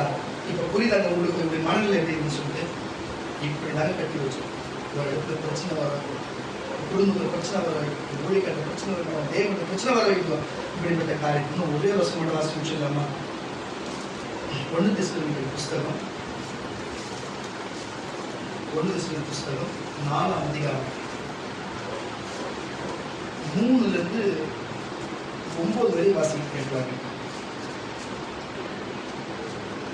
1 தெசலோனிக்கேயர் 4ஆம் அதிகாரம் 3 இருந்து 9 வாசிக்க பாருங்க. நீங்கள் கேட்டுக்கொண்டிருக்கிற சகோதர சகோதரி, நீங்கள் பரிசுத்தம் உள்ளவர்களாக வேண்டும் என்பதை இதுதான் தேவன் விருப்பப்பட்டார். இவ்வளவு நேரமும் நான் உங்களை சொல்லி திட்டி அதை பண்ணி இதை பண்ணி என்னென்னவோ செஞ்சாலும் சரி, இன்னைக்கு இதுதான் கடைசி வாசல் தான். நீங்கள் பரிசுத்தம் உள்ளவர்களாக வேண்டும் என்பதை பரிசுத்தம் உள்ளவராக்கும்படிக்கு தேவனுடைய சித்தமாய் நீங்க வந்தவெல்லாம் பரிசுத்தம் ஆகணும். பாவி என்று சொல்லப்பட்டா நீ ஜபிக்காதவன் பாவியா தான் இருக்கிறான், வேத வசிக்கிறவன் பாவியா தான் இருக்கிறான், வேதத்தின்படி சபைக்கிறவன் பாவியா தான் இருக்கிறான். அதுவே ஒரு பாவம் மாறிட்டு நீ எல்லாம் பரிசுத்தமாக்கும்படிக்கு தேவ சித்தமாய் இருக்கிறது. அந்தபடியே நீங்கள் வேசி மார்க்கத்துக்கு பாருங்க, கெட்ட மார்க்க வேசியுடைய மார்க்கத்துக்கு, உலகத்துக்கு விலகி இருந்து தேவனை அறியாத அஞ்ஞானிகளைப் போல உலகத்தார்களைப் போல போக இச்சைக்கு உட்படாமல் உங்களில் அவனவன் தன் சரீர பானத்தையும் பரிசுத்தமாக்க கனமாயும் ஆண்டு கொள்ளும்படி அறிந்து இந்த விஷயத்திலே ஒருவனும் மீறாமலும் சகோதரனை வஞ்சியாமலும் ஏமாத்தாமலும் இருக்க வேண்டும். முன்னமே நாங்கள் உங்களுக்கு சொன்னபடி சாட்சியாக எச்சரித்தபடியே இப்படிப்பட்ட விஷயங்கள் எல்லாவற்றிலும் சொன்ன எல்லா விஷயங்களிலும் குறித்து கர்த்தர் சரிகட்ட வல்லவராய் நமக்கு சரிகட்ட வல்லவராய் இருக்கிறாரு. தேவன் நம்மை அசுத்தத்திற்கு அல்ல பரிசுத்தத்திற்கே அழைத்திருக்கிறார். ஆகையால் அசட்டை பண்ணுகிறவன், இதை நான் கேட்கிறது இது இவரே பேசுற, இது எங்க சொல்ல அசட்டை பண்ணுகிறவன் மனுஷரை அல்ல நமது பரிசுத்த ஆவியை நமக்கு தந்தருளின தேவனை அசட்டை பண்ணுகிறார். அதான் இங்க பரிசுத்த ஆவியை ஜெபிக்கிறது, பரிசுத்த வேத வாசிக்கிறது, பரிசுத்த ஆவியானது சபை கூடுதலுக்கு சேர்க்கிறது. அவங்க ஆலோசனை பேசுறாங்க. அப்ப இதை பண்றவன் பரிசுத்த ஆவியானவரை அசட்டை பண்றானா? உலகத்துல யாரை எது சொன்னாலும் மன்னிப்பு, பரிசுத்த ஆவியானவர் மட்டும் டெஸ்ட் பண்ணு வச்சுக்க மன்னிப்பே கிடையாது. தெரியுமா? அதெல்லாம் நம்ம செய்யறோமே. பித்தரவாசி சகோதர சிநேகிதத்தை குறித்து நான் உங்களுக்கு எழுத வேண்டியதில்லை. நீங்கள் ஒருவரில் ஒருவர் அன்பாய் இருக்கும்படிக்கு தேவனால் போதிக்கப்பட்டவர்களாய் இருக்கிறீர்களே. சகோதரியும் நாம் பேச எழுத வேண்டும். நீங்கள் ஒருவருக்கு ஒருவர் அன்பாய் இருக்கிறீங்களே. தேவனால் போதிக்கப்பட்டவர்களாய் இருக்கிறீர்களே. அந்தபடி நீங்கள் மக்கெதோனியா நாடெங்கும் உள்ள சகோதரர் எல்லாருக்கும் மறுபடியும் 9 வாசி. சகோதர சிநேகிதத்தை குறித்து நான் உங்களுக்கு எழுத வேண்டியதில்லை. நீங்கள் ஒருவரில் ஒருவர் அன்பாய் இருக்கும்படிக்கு தேவனாலே போதிக்கப்பட்டவர்களாய் இருக்கிறீர்களே. போதிக்கப்பட்டவர் கரங்களை சொல்லுவோம். இவ்வளவு நேரமா போதித்ததை நான் சொல்லுகிறேன். ஒருமனை கூட்டம்னா நீங்க ஒண்ணு வரீங்க இனிமே வருவீங்க. நீங்க ஒருமனை கூட்டம் வருவீங்க. நீங்க ஒழுங்கா வீட்டுல ஜெபிப்பீங்க, கூடி ஜெபிப்பீங்க.